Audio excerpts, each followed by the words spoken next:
the way the system was meant to be. Comply with the orders of police officers. Resisting arrest is a real and dangerous crime. Nonpartisan liberty for all. I'm your host, Dave Bourne, and it is December 3rd, 2015, and we're coming to you live from Las Vegas, Nevada. I had some issues there at the beginning. Luckily, I fixed it pretty quick with the this new Spreaker setup, which I talked about yesterday, that now you're forced to use a different studio, essentially, and it wasn't, I know what happened, but I didn't plug something in before I opened it, and that's why it didn't go to my default settings, and I had to stop it and then restart it again. So there's probably I should probably just go in and actually delete it right now. There's probably a track out there right now that has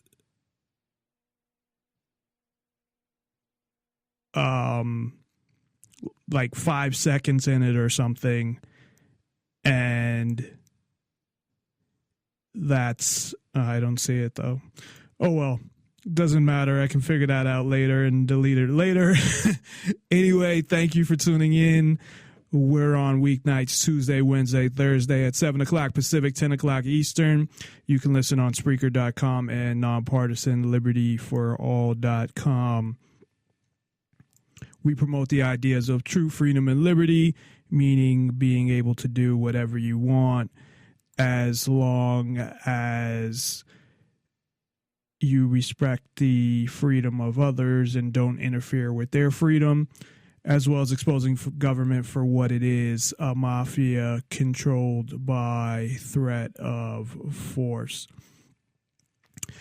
So that kind of threw me off a little, but I got it resolved rather quickly. I think one of the things you learn after you do radio for a while, and, you know, again, it's not like I'm doing professional radio. I mean, it's just internet radio. But even that is how to react or how to handle issues where when you first start off and you have some kind of issue, you could just panic and screw a bunch of things up, as opposed to usually the easiest thing to do is just play music.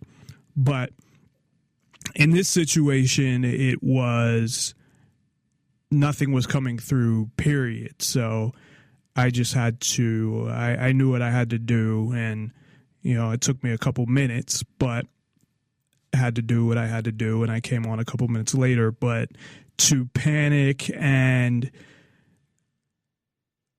get it all nervous would have taken me longer, and essentially made it a much bigger issue. So there is the episode, and I will delete that. That's in 59 seconds of silence. So nobody goes and listens to that one. And then, of course, we have the live one that is streaming now. There are a bunch of ways to actually listen to Nonpartisan Liberty for All, and I haven't really talked about them. So let me, while I promote my Facebook pages and my website, also let you know all the different ways to listen to Nonpartisan Liberty for All. So if you're trying to listen live, which is the best way to listen because you can call in via Spreaker, or you can call in via phone. The number is 702-470-7664. That's 702-470-7664. Spreaker is a application where I think most people are familiar with Spreaker. You can talk through there for free as long as you're talking computer to computer. It sounds a lot better. I had all my co-hosts that were not able to come into the studio work off of Spreaker. And if you have a pretty good microphone, which I had bought, I think like 4 or 5 of my co-hosts, this microphone, and they sounded great. So you can call in through Spreaker by just sending a contact request to Nonpartisan Liberty for All. And when you type it in, just capitalize the first letter of each word, but it's all one word, no spaces. And then send the contact request. Also send a message with what you want to talk about, your name, and where you're calling from. Also, if you're calling in, it's probably best to text first, because then I don't have to screen the call. It makes it easier. Then I can just go right to the phone and say, this is whoever from Mars and they're, whatever. So it's best to send a text and then just call immediately after that. And then I'll get to you, unless I'm in the middle of a conversation with somebody or already on the phone. I'll get to you really rather quickly. And it's not like you have a wait to call into my show. It'd be great if you did, but there is no wait to call into my show. So if you want to call an actual radio show, internet radio show, that you can get into really quickly, that would be mine. Of course, based on some of the other shows I've heard, you could probably get into those shows pretty quick as well. But there are a few ways to listen. So you can actually go to Facebook, to my Facebook page. I think it posted as public, so I don't even think you have to be a friend. If you're not, and if you're a fan of the show, if you listen to the show and you're not a Facebook friend, send me a request, because essentially I use my Facebook page for the show. Essentially, I don't post anything on it that's not show related. Now, unfortunately, my fiance does post a couple things, but I don't post anything that's not related to the show. So it's a show page. Otherwise, I wouldn't have Facebook, to be honest with you, because I'm not going to have a page where I'm telling the government all about me and all about my life. Now, that's something I'm starting to do more on the show, but I feel like I have to do that to get my message across. And if that's what I got to do to keep people entertained, hopefully it is entertaining. There's so many things that I haven't got to that at some point will probably come up. So stay tuned for that in the future. But I wouldn't have anything to do with Facebook or any social media if it wasn't for the show. And even when I got on Facebook, I got on late. My cousins kept asking me to get on there so I could keep in touch with them. And I used it as just something to share pictures. And I didn't have that many friends because I would only accept friend requests from people I didn't mind seeing the pictures, people I actually knew personally. Now I'll accept anybody because it's not about my personal life, it's about the show. So I'll try to network with people if there's suggested friends that have mutual friends or people that I know have similar beliefs. I will send them friend requests to broaden my network. But I'm kind of behind the ball on that because when I started on Facebook, it was before the show and it was just a few. Well, I wouldn't say a few, but I mean like 20 or 40 people, like people from high school and relatives and family and things like that. But you can listen directly through Facebook. You'll see the picture from Facebook, from Spreaker, and there's a big play button. It's kind of like, if anybody remembers Blog Talk Radio when I had that, it's the same thing. You press play and you can actually listen right through Facebook. You're connecting to Spreaker. So that's one way to listen if that's easiest for you. There is a Spreaker application that you can download on your phone. So you can listen via your phone. You can go to the Spreaker website on your phone if you have a smartphone. You can go through your computer to Spreaker, and you can also go to my website, nonpartisanlibertyforall.com, and go to the live stream link. There's actually two of them. There's a live stream all shows and a live stream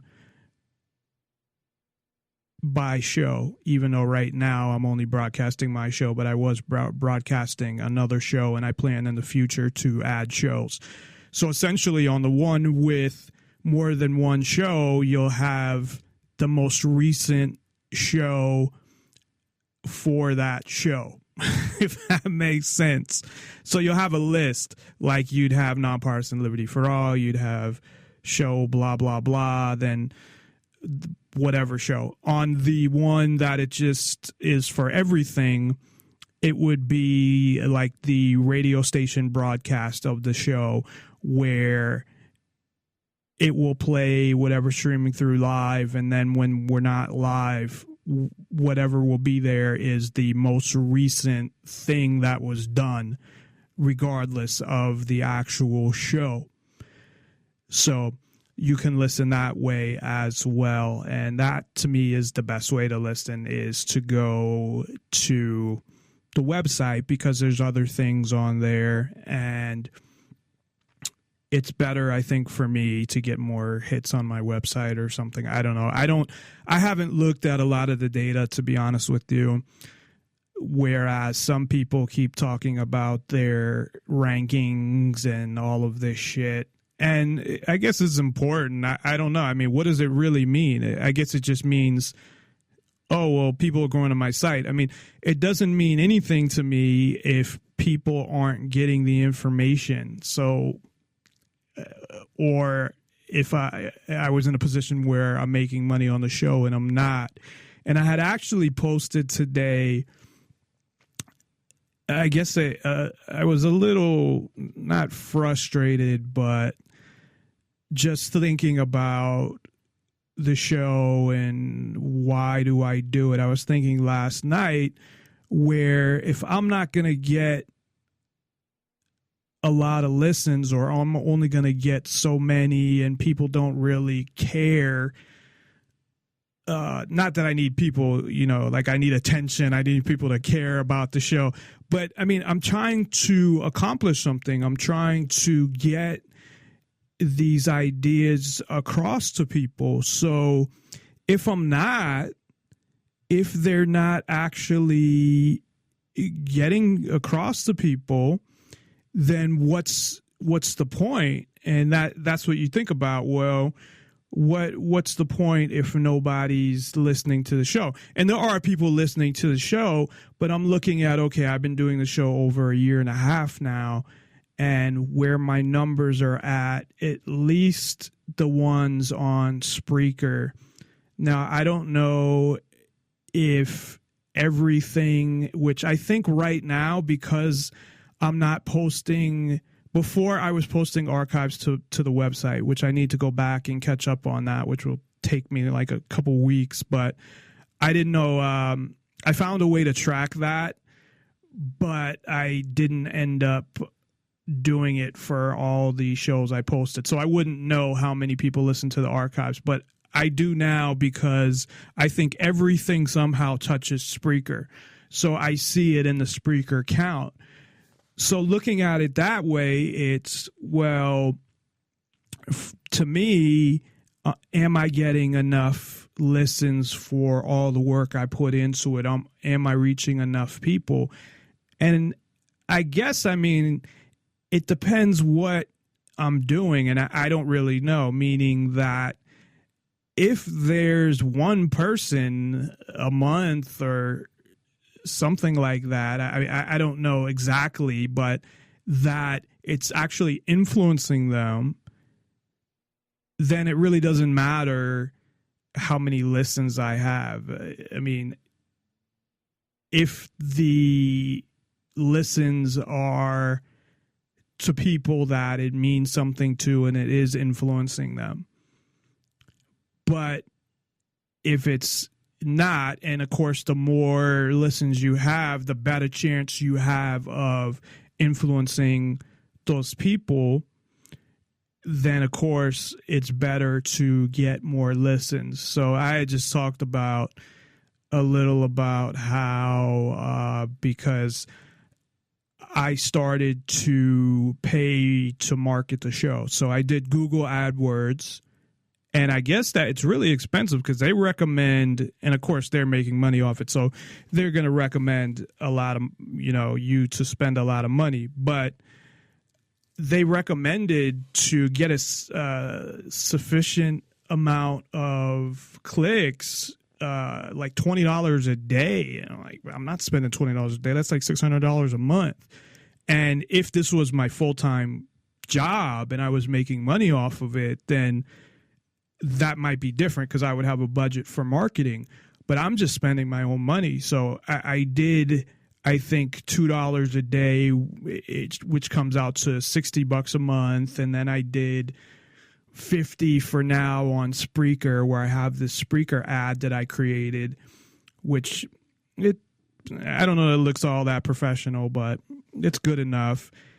And I'm going to start out with those and see how those go and if they get me more listeners or not. But I mean, right there, that's $110. Spreaker alone right now is $50. When I move from Spreaker, the Spreaker I'm on right now, where I'm probably going to move up at some point when I add a lot more shows, and that's going to be a while. This is going to be a slow process, but at some point I'll be adding up or upgrading to the next version, which I think is 100 and something, and that's the one where I can run 24/7. And hopefully I can schedule shows in there too, because I'm going to want to do repeats and probably do some shows that aren't live that other people do. So that's going to increase the cost there. And then I've spent, I added it up one time and it was over $2,000, but I think since then I got a couple things. I'm pretty much where I need to be equipment wise for the moment.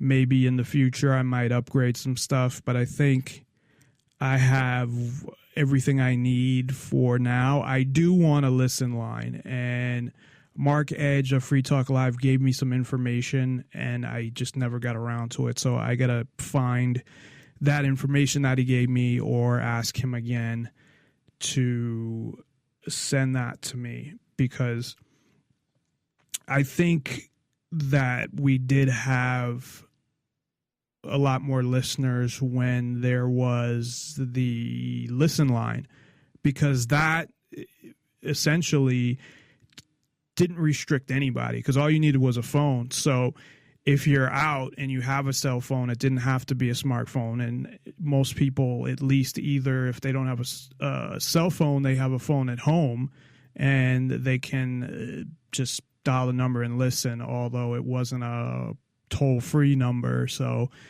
most likely they'd want to listen from a cell phone. But I would see who's listening. You'd be able to see. And sometimes there'd be 4 or 5 people. And then I noticed more recently, kind of towards the end of when I got rid of Blog Talk Radio, because that was another $100 a month, that it didn't seem like as many people were using it anymore. So, and I had sent out posted messages on Facebook that if there's anybody who actually wants to listen through the listen line, to let me know. And I didn't get any feedback there. So I had decided, at least for now, because Blog Talk Radio, the sound was terrible, and I was just keeping it for a little while just because of the listen line. So it was $100, just for the listen line. So I got to the point where I said, well, it's not really worth it, where I can use that money for something else, and whether it's marketing or for bills, because this is all money that making from my other job, and not from here. And I don't really have an issue with that. I do this because I like what I do, and I believe in freedom, and I believe that everyone has the right to be free. And this is my form of activism, and if I never make any money off it, then I never make any money off it. It'd be nice to make some money off it, or at least be able to make what I put into it, but I don't expect to. I had talked before about people that, because they want to do it full time, which essentially I'm doing it full time as well, and working a full-time job because I'm doing it 3 nights a week. But for whatever reason, they want to focus 100% on that. And I understand that, but they feel that because they put all that time into it, that they're great, I guess, and they deserve people to give them money just because they took the time to do a show, and they're God, and you should just fucking give them money. Now, I don't believe anybody owes me shit. I made a decision to do a show. And if people want to give me money for that, hey, that's great. If they don't, that's great too. So pretty soon, I think I will put up a donation page on my website, and if people want to donate, I would really appreciate it. If they don't, then I wouldn't hold anything against them. I wouldn't be sitting here demanding that they donate to me, that they should give me money because the time I put into it and all of this bullshit. I should really take those fucking clips of that person and play them, but I don't. I'd rather not even mention who they are. So, but I thought that was crazy. I mean, the way it was even said, it wasn't jokingly, it was serious, that, basically saying I'm great at what I do and I should get this money. And if you listen to me, you need to donate to me.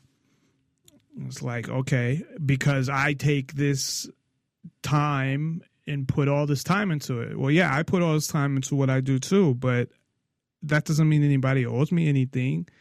It's like if somebody creates a product and takes however amount of time, or it's their life's work even, and nobody's interested in that product, then it's sad, but nobody's interested in that product. It doesn't mean somebody owes you something, unless you have a contract with a company that says we're going to buy it from you anyway, if you have something beforehand. But outside of that, I mean, you don't owe that person anything. So that's how I feel. The only thing that I had mentioned was if people could at least share the show, if you like it, not if you don't like it and you just happen to be my Facebook friend, but if you like the show, if you could take 2 seconds and share it or tell people about it or something like that. And I felt like, I think it's because there were certain people that did that and now are trying to hate, I guess. I'm just laughing because I'm like, I don't know what would be the best or coolest terminology to use in that situation. But so that's why. But if you do like the show, if you could share it or invite people to the event or recommend it to people or anything like that, I mean, that's really all I ask of anybody. I don't ask for money or anything else. And of course, you know, I've asked if you want to do anything to help with the show, you know, that'd be great, but I don't expect anything. There are certain people who grow up, I guess, where they expect people just to hand them things, where they just expect things. And I think that person that I was mentioning, just they expect people just to do things for them or something just because they exist. I don't know. And that's bullshit. Nobody owes you anything.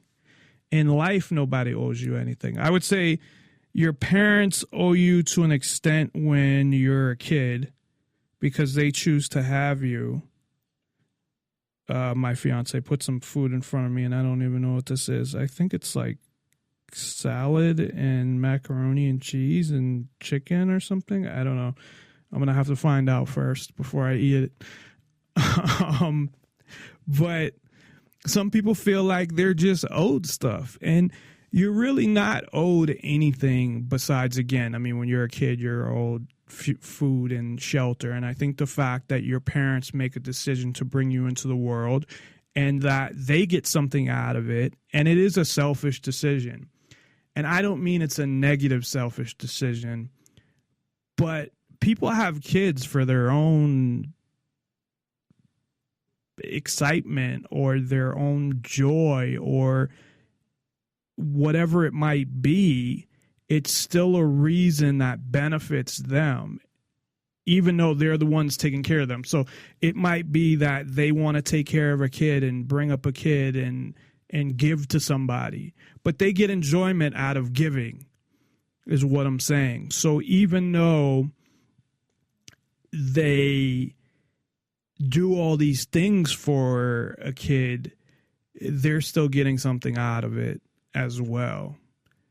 So, you know, based off of that, and that they choose to bring you into this world, along with other things, comes the self-ownership with which a lot of parents don't seem to realize. But that is not a conversation for today. Lots of things to talk about today. Ken Schortgen will be joining us in about a half hour. It's always great when Ken is on.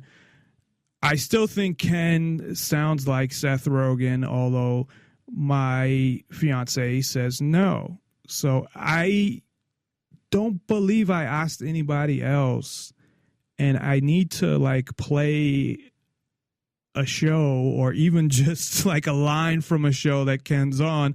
I swear, I think Ken sounds like Seth Rogen. So please let me know if anybody has the time or calls in or even send me a message when Ken comes on, because I'm convinced that Ken sounds like Seth Rogen. And I mean that as a positive. I think Seth Rogen sounds cool.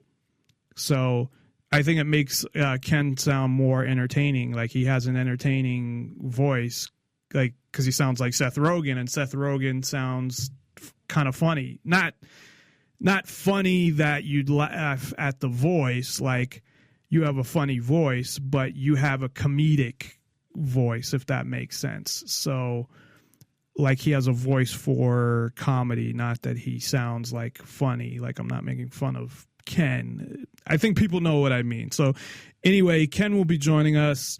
He is our expert in the economy and geopolitics, as well as a historian. So a lot of times we'll get into a subject and I'll be able to get into the history of it, and Ken will actually know a lot about it. So it's nice to be able to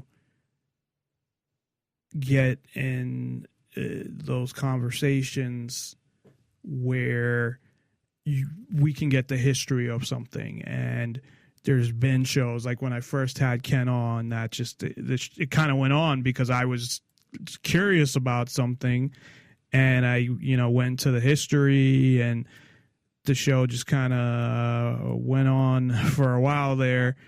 I think the first show, we just totally went to the end and got into a whole bunch of stuff that I don't think Ken was planning on getting into. As he's on other shows, he's on the Angel Clark show, which is on LRN, and gives a weekly update, which I don't think is as long as it used to be, because now she's only on once a week, and she used to be on every weekday, and he'd come on one of those days, and I believe he'd be on for the whole show, or at least the majority of the show, and now I don't think he's on as long. I haven't listened to the show in a while. I used to just listen just to hear Ken, but since his segments are getting shorter and shorter, it seems that I don't really bother listening to the show anymore. So, plus I think the producer unfriended me.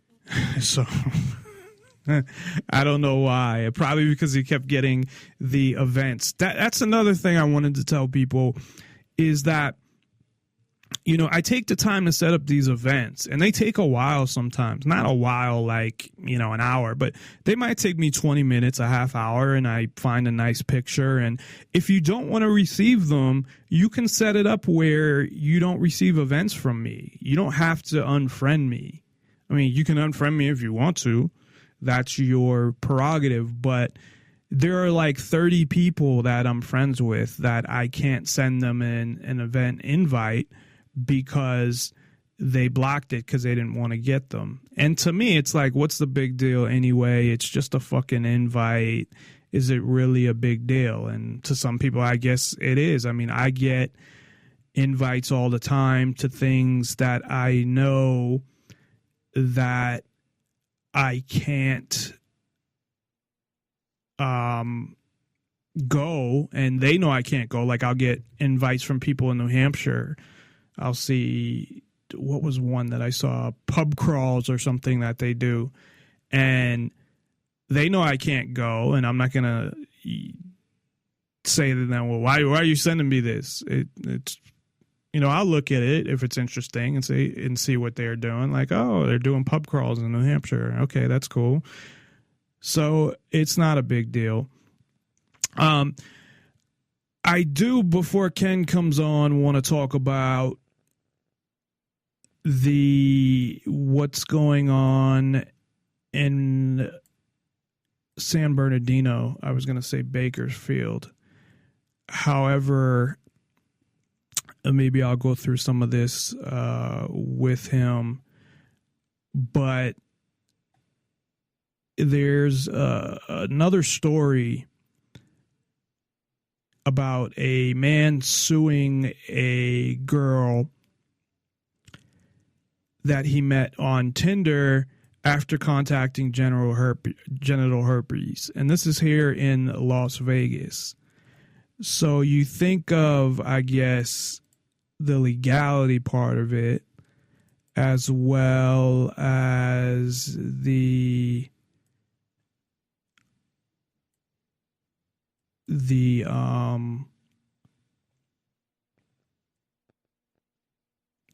just common decency part of it as well.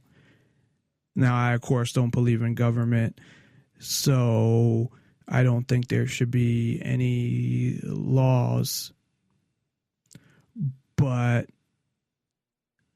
I also think that people should be honest if they have herpes. So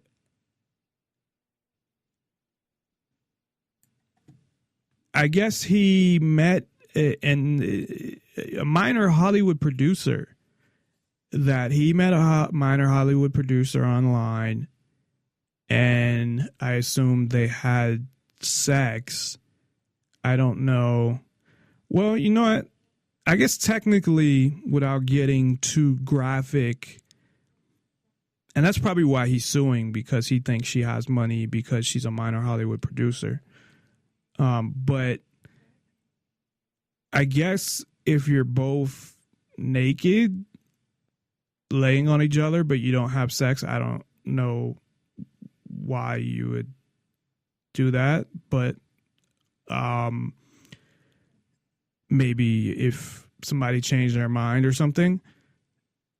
But anyway, I'm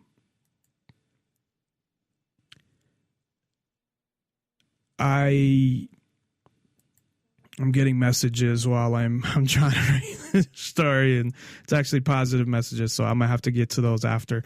But so, you think about that. Okay, with herpes, from what I understand, and I don't have herpes, not genital herpes. 90 or 80% of the people have like the thing with where you occasionally you get like a cold sore or something. But I don't have genital herpes.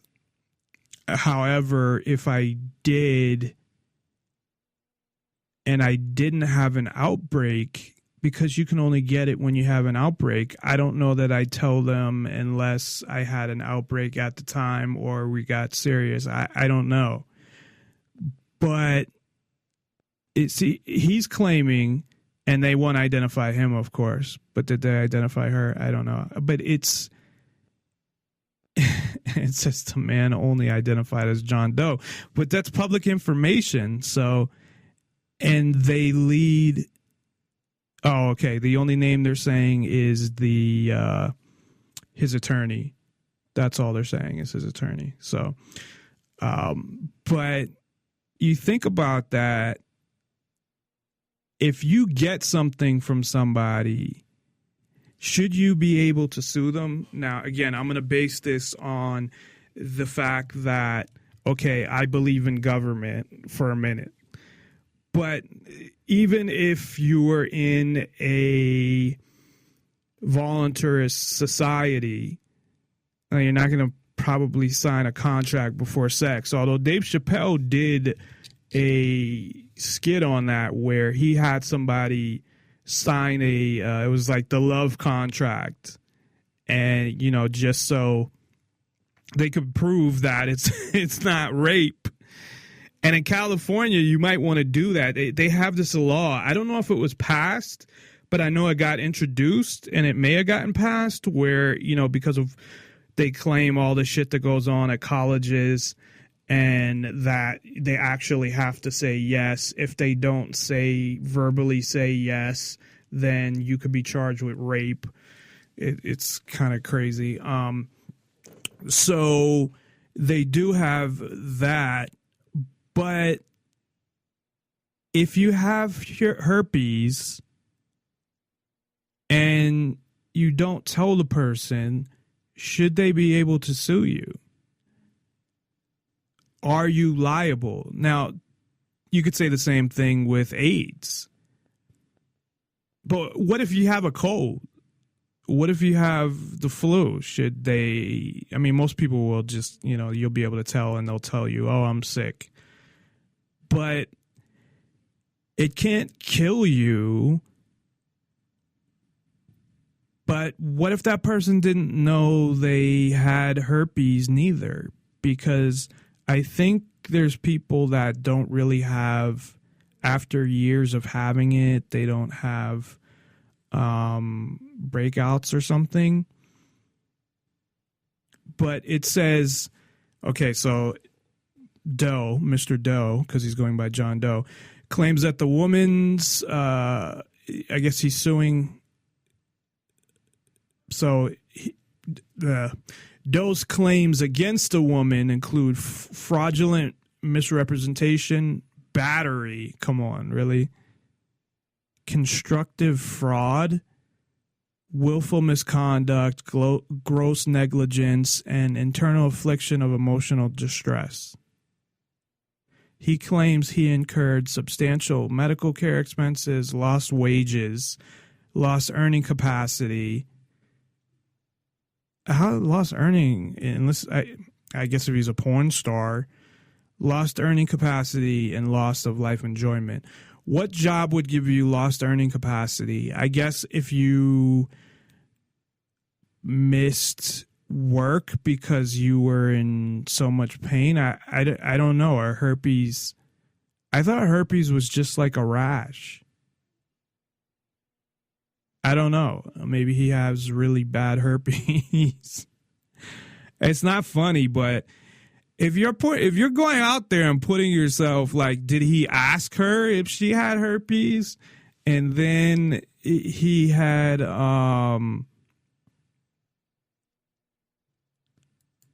said, well, no, I don't. I mean, I don't know that you should have to ask people before you have sex with them, but you might wanna. And see, I don't think condoms protect you from herpes, because I think it's, and I don't want to get disgusting, but I think it's whatever's in the, okay, this is my understanding of herpes. If anybody wants to send me a message, or there's actually a chat room in Spreaker as well, so I can see that, just so people know.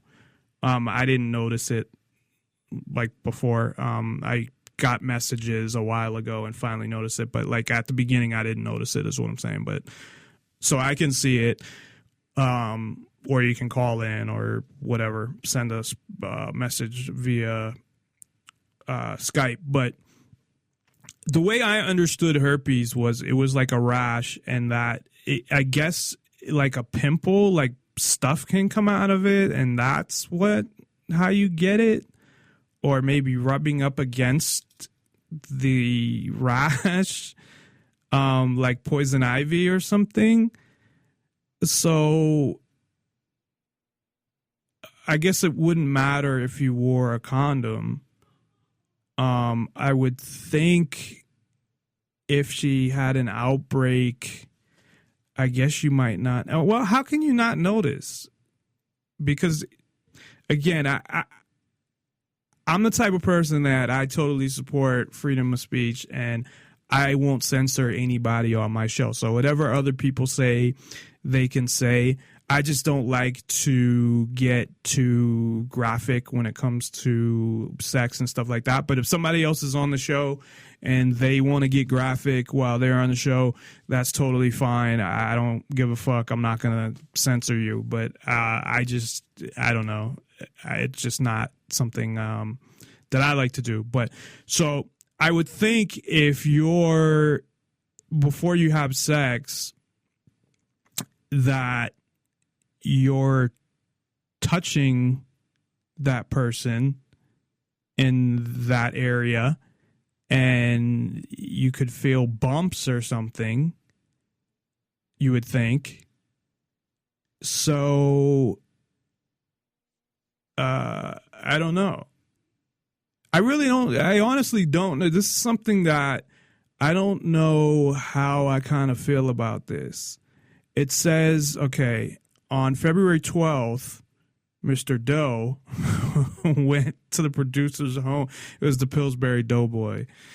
On December 12th, Doe went to the producer's home in Beverly Hills, California, when she began to undress. Doe asked her for a condom, and she replied that she had none and could no longer get pregnant. Doe told her STDs, not pregnancy, was the issue. The woman laughed and said she was a good Jewish mother, a devout synagogue member, and disease-free. As further reassurance, she told Doe her name was on a building at a prominent LA hospital. I don't know what the fuck that means, but okay. On February 18th, the two met at the Stratosphere in Las Vegas, where Doe avoided, I have to check my Skype, okay. Where Doe avoided something. She avoided something. What was she avoiding? I lost my page here. Doe avoided touching the bed's comforter for fear of bed bugs, and reiterated his fear for germs and STDs. The producer again assured him she was clean and the two had unprotected sex. Okay, well, one, whatever somebody tells you, like if he got a STD, because I don't think that it matters if you wear a condom when it comes to herpes. I'm not sure, but I don't think it does. But if somebody tells you they're disease free and you believe them, to me, that's kind of on you if you don't wear a condom. Because I had girls tell me that they couldn't get pregnant too because, I just had my period, I can't get pregnant or whatever. And there was a situation where a girl had gotten pregnant, and I was actually really young at the time, and she also had sex with my friend after. I didn't know that, so she didn't even know whose it was, but she had a miscarriage anyway, so there you go. However, could I sue her for that? I mean, would I wouldn't even think of suing somebody for that because I was stupid enough to believe her in the first place. But so she lied to him, I guess. But that's assuming that how does she know, or how does he know that he got it from her? I guess he's trying to say that he didn't have any sex with anybody else, and then they talked to Tinder and they didn't respond for the article. Why would they respond? What fucking business is it of theirs? But it says Tinder and similar sites have come under fire in recent months from public health officials in several states who have linked a notable rise in sexual transmitted diseases and high-risk behavior that include using social media to arrange casual and often anonymous sexual encounters. Yeah, but that's fucking stupid because that's on the people. Tinder is just there for if you want to use it, and what you do with it is on you. This is this culture, I guess, we're in now, where like they want, say, pharmacies to be responsible for if people are abusing prescriptions or something, like controlled substances, or you sold it to somebody who shouldn't have it or something. If the doctor gives them a fucking prescription, their job is to fill the prescription, not to figure out if the doctor is correct or not. The same thing with the federal government filed suits against both FedEx and UPS. Of course, not the regular mail, because that's a government run by the government, so nothing happens to them, but that they're somehow responsible for drugs being shipped in the mail, that they actually filed a fucking suit against them or charged them with something. I don't know. I can't remember. I read so many of these fucking articles. I can't remember exactly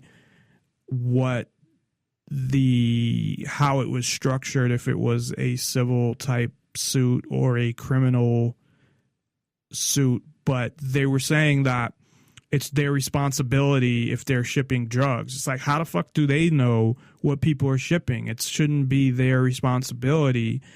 But this is how things are going in society, where the government wants to hold everybody responsible for things even that have nothing to do with them. It's like if your neighbor is selling crack, they want to hold you responsible because you should have known. Or if your neighbor was a terrorist, and that actually came up, and if I have time, I'll get into this. I don't know that I will. What went on in San Bernardino about the quote-unquote terrorist attack there, where neighbors noticed things and they should have called the police and to see something, say something, bullshit.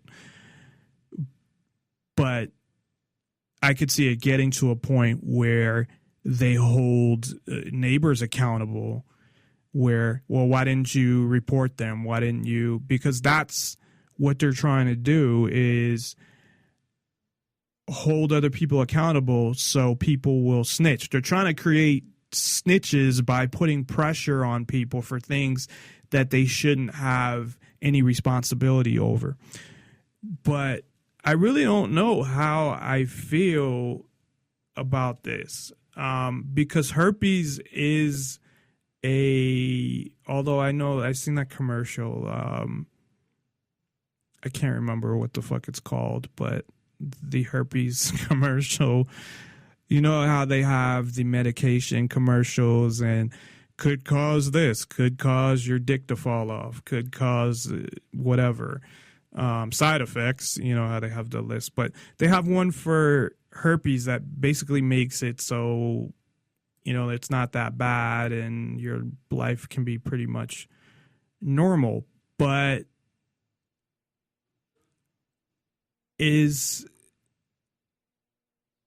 should this woman, I'm saying forget the government, because I don't think he should be able to sue her anyway. I think that's kind of ridiculous that he wants 10 grand, and probably again because he knows that she's a producer and she has some money.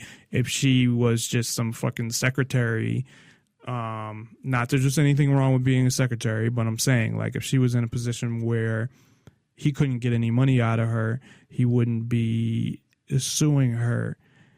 And so I guess they met on 2 occasions. And at what point did he get it? It says, according to the Mayo Clinic, either of 2 viruses can trigger genital herpes, herpes simplex virus 1, aka HSV-1, which commonly causes cold sores or fever blisters around the mouth, but can be spread to genitals during oral sex, or HSV-2, which commonly causes genital herpes and spreads from sexual contact and skin-to-skin contact. Yeah, like 80% of people have HSV-1.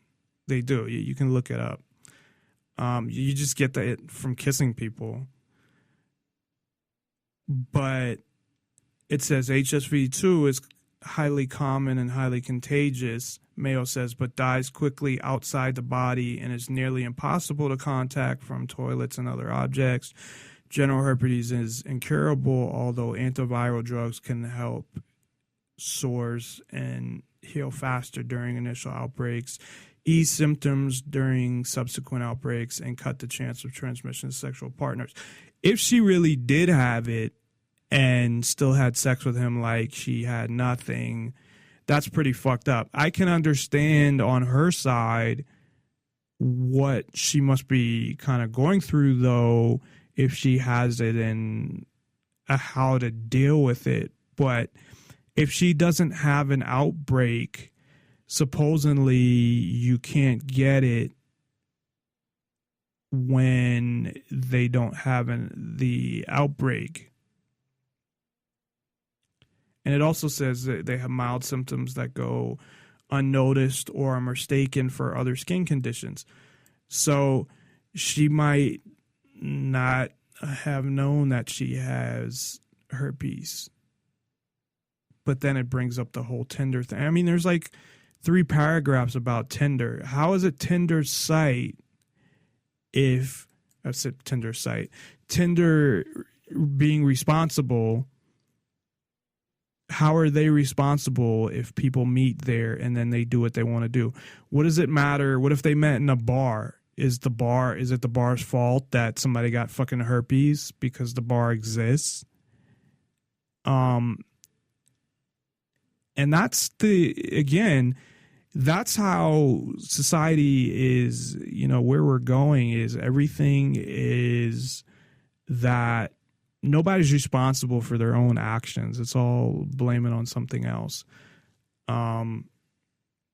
It's a fucking, I believe it's a website. It's an internet dating site. I don't know a lot about Tinder. I don't know if Tinder's about sex. Like, it's a site to specifically like people that are trying to have sex, or a site that is for dating, or what. But I guess it's just kind of left that he's suing her over this, and he's. I mean, I guess you're really just taking your chances.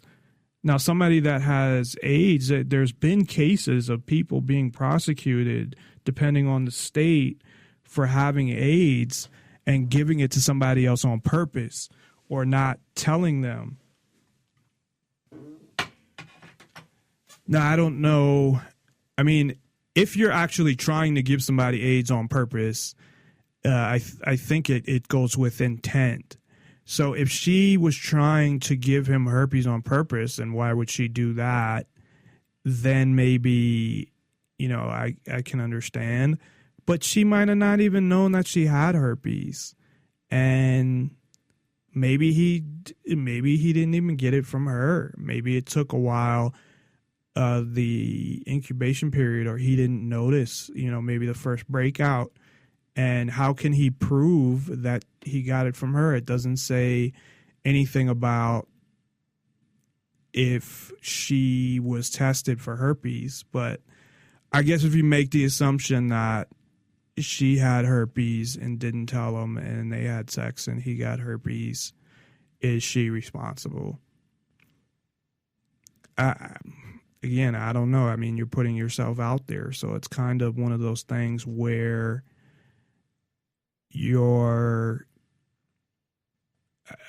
I guess, he didn't wear a condom. He chose to trust her when it came to that. So that's definitely on him. And, I don't know what would protect you from herpes. I don't know if you wear like a big plastic bag over your, whole area there. Anyway, it's 8:00 and Ken Schortgen is joining us. But before I bring Ken on, I want to take a quick break. I had intended to talk about that case, the terrorist case in San Bernardino, because there's a lot of stuff that's bothering me about that. And maybe we'll get to it. If it's something Ken wants to talk about, then I'll talk about some of the points that I had, because it's pretty. There's some things that are getting ridiculous when it comes to the government media and how they're celebrating the cops and things like that. But if not, we can talk about that next week. But we will take a quick break. When we come back, the great Ken Schortgen will be with us. I just lost my whole playlist for today.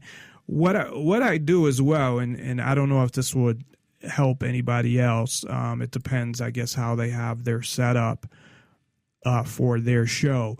But I create playlists in Windows Media Player. I know there's better audio players to use, but I will create a playlist, and within that playlist, I will put everything that I'm going to use. My fucking playlist is gone. See, now I'm kind of pissed off. I will put everything that I'm going to use for that day.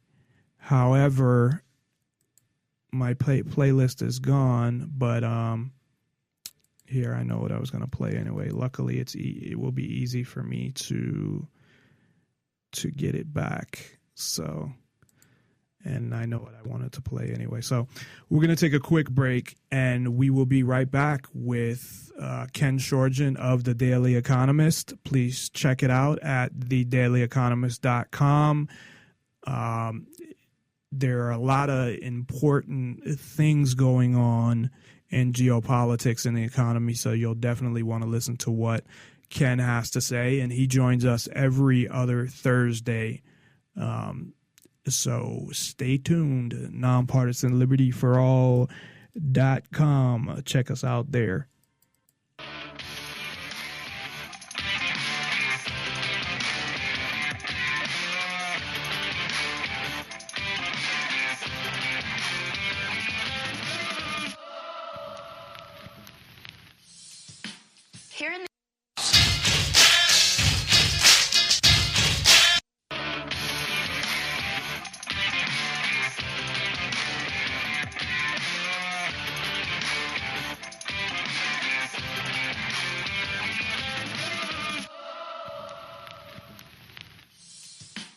Here in the U.S., our tax laws have become completely, utterly unfair.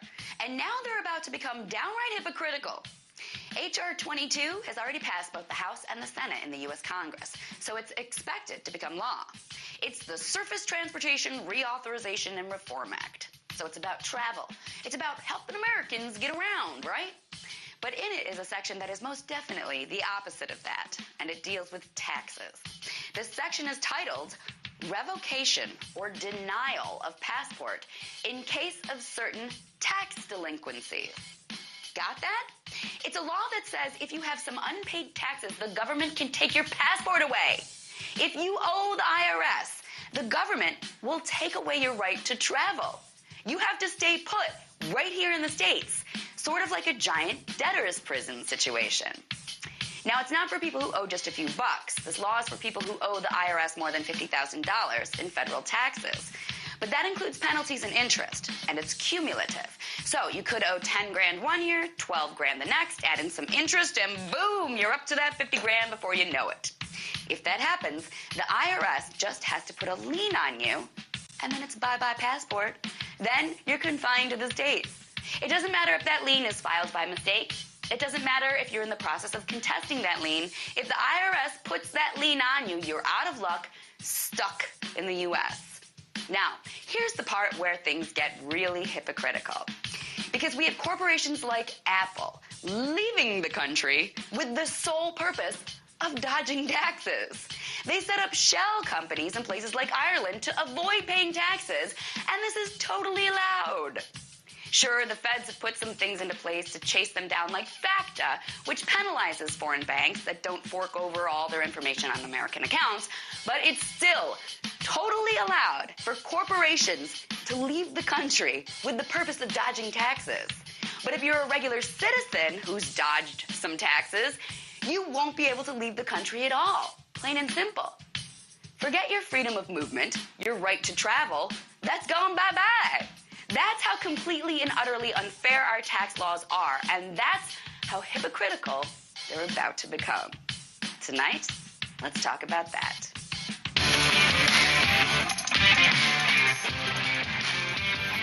Nonpartisan Liberty for All. Call in at 702-470-7664 or Skype in. Username, Nonpartisan Liberty for All. And we are back. That was actually based on a Ken had actually written a story about that. Ken, are you there? We seem to be having some technical difficulties. Or maybe Ken stepped out for a minute. I know he's online there. Ken, can you hear me?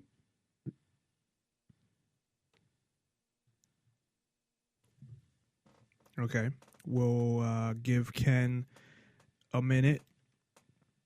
So that basically, and I wanted Ken to, Oh, yeah, duh. I have to call Ken first. You there? Yeah, I was. You didn't even bother to Skype call me. I didn't call you. I know. I'm like trying to get you on there, and then I'm thinking you can hear the clip and everything, because the clip was actually had to do with an article that you wrote. It was about the revoking of passports if you owe taxes. And so I'm sitting there thinking that you're listening to it.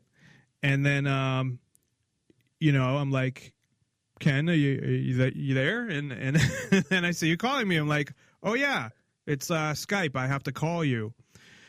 So anyway, I was listening to it because I listened to the live stream for the last 15 to 30 minutes before. And I just wait till you connect, and then I go ahead and click off the stream so you don't have the echo. It's great. You got to hear all about genital herpes. So that I was. Yeah, that's something that I don't think we should carry over to this segment. Yeah, no, don't worry. I had seen it there, and I I usually, and you could probably tell, and even the way I talked about it, I don't censor anybody what they say, but when I talk about, like, it's not that type of show, so I'll say fuck and whatever I want to say, like I'll curse, but I don't like to get into any detailed sexual stuff. I mean, other people have before on the show, not that bad, but so that's why even in talking about it, I kind of, use other words to kind of make it more family friendly, I guess. Not that herpes is family friendly, but everybody should know, I guess, about herpes.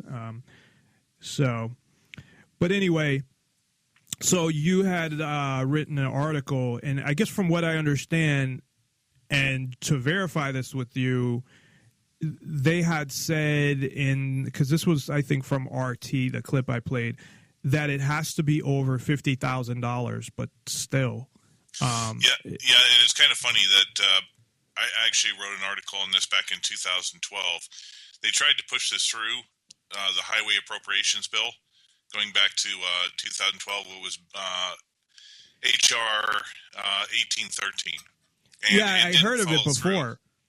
Yeah, but then they decided this year they were going to go ahead and push it through the next. But there's a lot of different capital controls that are being imposed on people, and this is just one way that they can do it. Because, the thing about it is the expectation of what they could generate from taxes by removing the passports are only about $40 million. What's that, 8 hours? No, probably an hour and a half of government spending. So really, it's meaningless to do so to try to get additional revenues from people who couldn't, are either can't afford to pay taxes or have skipped from it. So with that being the case, really what it is just another form of tyranny and capital controls, and right, to scare people into, thinking, making sure that they keep their money on the up and up. And I'm sure a lot of people will just hear part of it and not know the details and think, like, if you owe any taxes, then they'll take your passport away. So you probably have people scared not to pay their taxes in general. Yeah, and see, there's a number of different things with that. One, a lot of it's tied to the fact that, 2014, more people expatriated the U.S. than in, ever before. Yeah, it keeps going up. Didn't that happen in 13 as well? Doesn't every year it's getting higher? Relatively. 2014 was the big year that they started measuring it, because we're only talking about 3,500 people. Yeah. So it's not one of those big data points that's going to show up on the radar. But the key thing is that through 3 quarters of 2015, there have been more people this year so far, with 4 months to go in the model, than in 2014. And so I think they see the writing on the wall, and so they're trying to dissuade people. Just the same way that in 2014, they raised the cost of expatriation. You have to pay to leave the coury. Yeah, I was going to say that as well. $2,200 or so. That they double it or something, the amount that you had, or same thing to expatriation is getting rid of your citizenship for right. people that don't know. And a lot of people, what they'll do is they won't actually expatriate. They'll move to one of the Latin American countries. And the point with that is that a lot of the countries like Costa Rica, Mexico, Panama, etc., they'll let you stay for 90 days, but then you have to the way you re-up your visa is you have to leave the country for, say, go take a 3-day weekend to Colombia or Acapulco or Bermuda or something like that, and then come back in 3 days later and you get your visa, re-stamped for another 90 days. So if you're not an actual citizen, you are under the visa program, which means that it's good for a certain amount of time. You just got to leave, come back in. They're more in the semantics. But the problem is that if you are outside the country, passports now have an RFID chip and they've got a barcode. So all the government has to do is to negate that barcode, and then you're pretty much a citizen without any country, and you can't really get anywhere. Because if you try to get back in the States, you're going to be screwed because your passport doesn't work. If you try to use your passport in any of these countries to get a visa, it's not going to work, and you'll be like that one movie with Tom Hanks where he was stuck in the airport terminal for like 13 years. So essentially, I didn't see it, but I know what you're talking about. But essentially, they can turn your passport on and off. Correct. Because I got one in 2003 that just expired in 2013, because at least then they were lasting 10 years. I don't know if they still do, but I haven't gotten a new one yet. But there had also been rumors that you're going to need a passport to travel in the United States. We'll see how that flies. I really don't think that's going to, not unless they impose an actual martial law, and then everything's up, and so there's no, the Constitution's meaningless by that point anyway. Well, I mean, does it have any meaning now? Not a lot. Let me give an example. I really don't have too much to say on the San Bernardino thing, but there was an interesting interview. Now, down here in Phoenix, we've got Sheriff Joe Arpaio. Yeah, I think he's a fucking nut. You may call him a nut, but in an interview that he was doing, because he was talking about, he was being asked about potential attacks by the Syrian, quote unquote, Syrian refugees coming through. And what he said was, look, we're a state that recognizes and welcomes armed citizens. And I'm telling this, and he points out to the camera, I'm telling this to you right now, is if you see a violent act going on and you're armed, I expect you to take action until the police get there. So here's a sheriff of the biggest county in Arizona who's telling armed citizens that he trusts us to who have guns to take on, instead of being worthless sheep who are just hiding out in classrooms because the bad guys have guns and you're not allowed to have anything. And how did this guy get guns anyway? California's got some of the strictest gun laws in the country.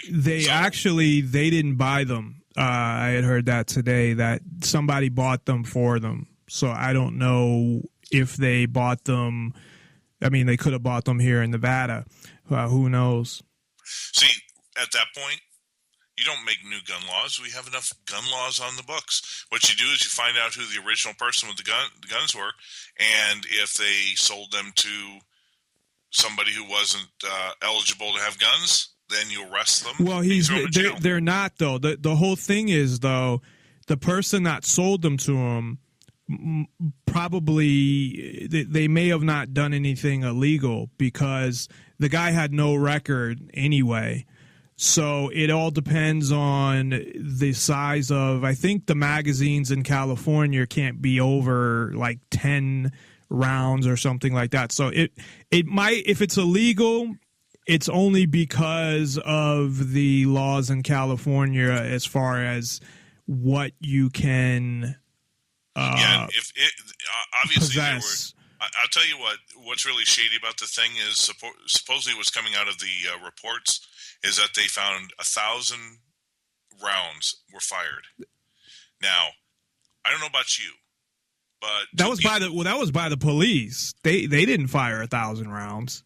Yeah, they had like 1,000. They have but you know what? And I don't know if you go shooting or have a bunch of guns or whatever, but when I go shooting, I can go through fucking 300-400 rounds just going shooting once if I go with a couple people.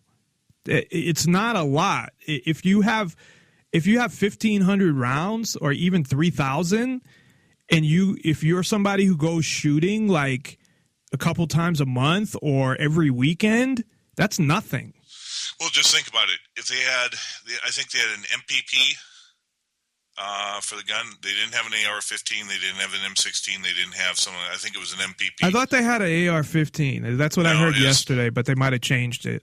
Somebody was showing the I saw a picture in an article that the original gun owner who sold it to the original person, and he was holding it up. It was an MPP. So okay, I'm not familiar with those.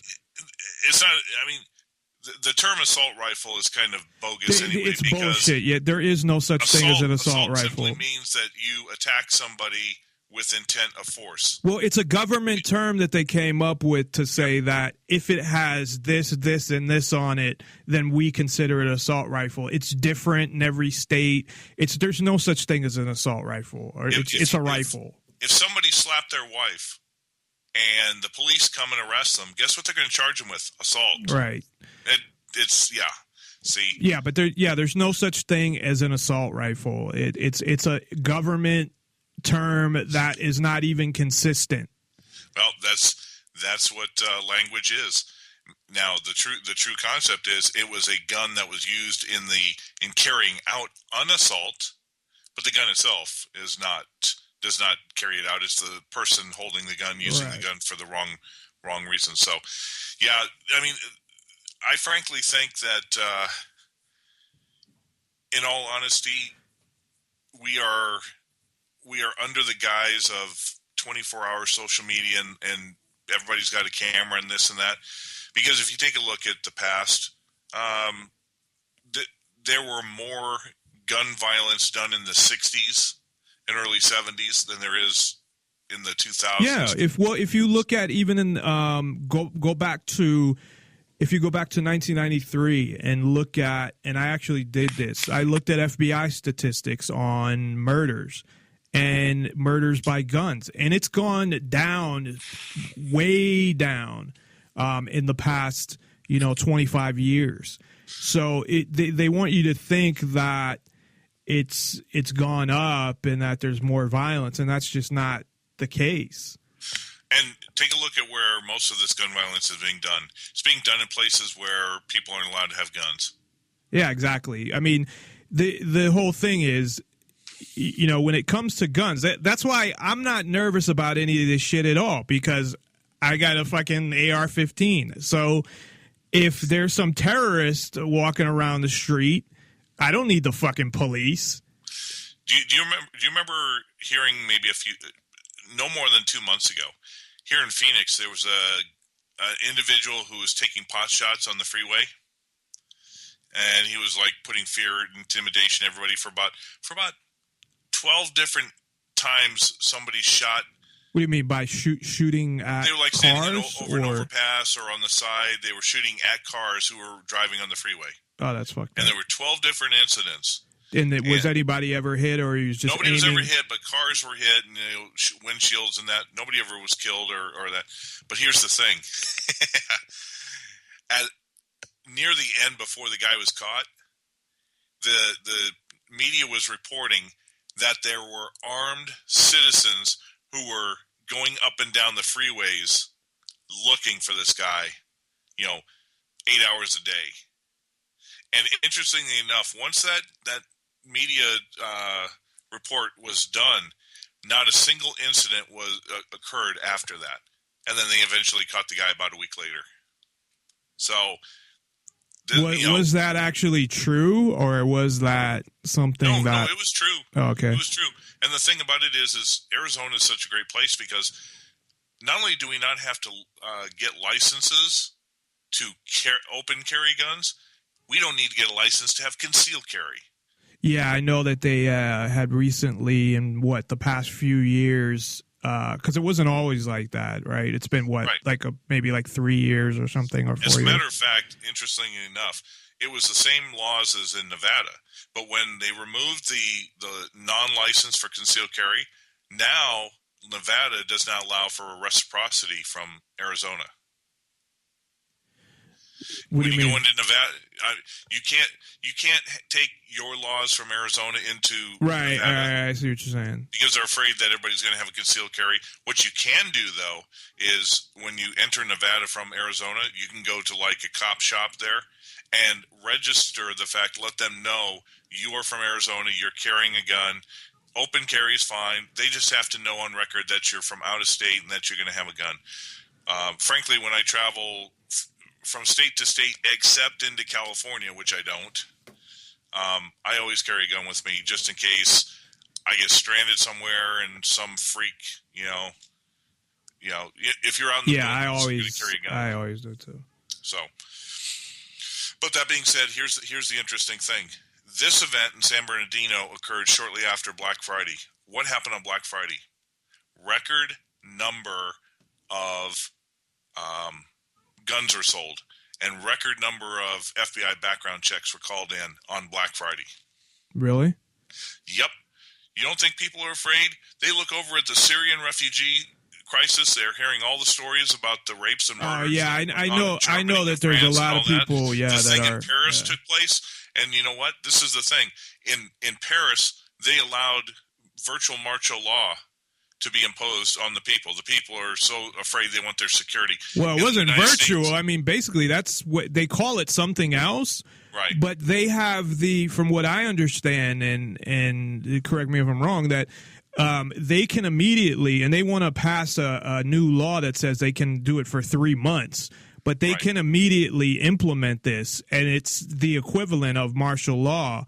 Well, martial law has a few much more restrictions, i.e., you have to carry papers. You cannot go anywhere without permission. It's not that way yet in France, so it's harsh restrictions, but it's not quite. It's not as. Okay. That's why I did the virtual martial law. Okay, I see what you're saying, but I know that they are trying to pass a bill, or they may have even passed it quickly, that they can extend that up to 3 months. Like they can just declare it, and all the same laws are here. I mean, if you look at the executive orders, there's a whole bunch of executive orders that when there's an emergency, the president can do like all of this shit. But what most people don't realize is that the Emergency Act of 1936 has never been rescinded. And what exactly was that means in, that they can pull that out anytime. Right. I know. It's still in play. But of course, as a former insider into some of the secret societies, his name is Ricky Ray.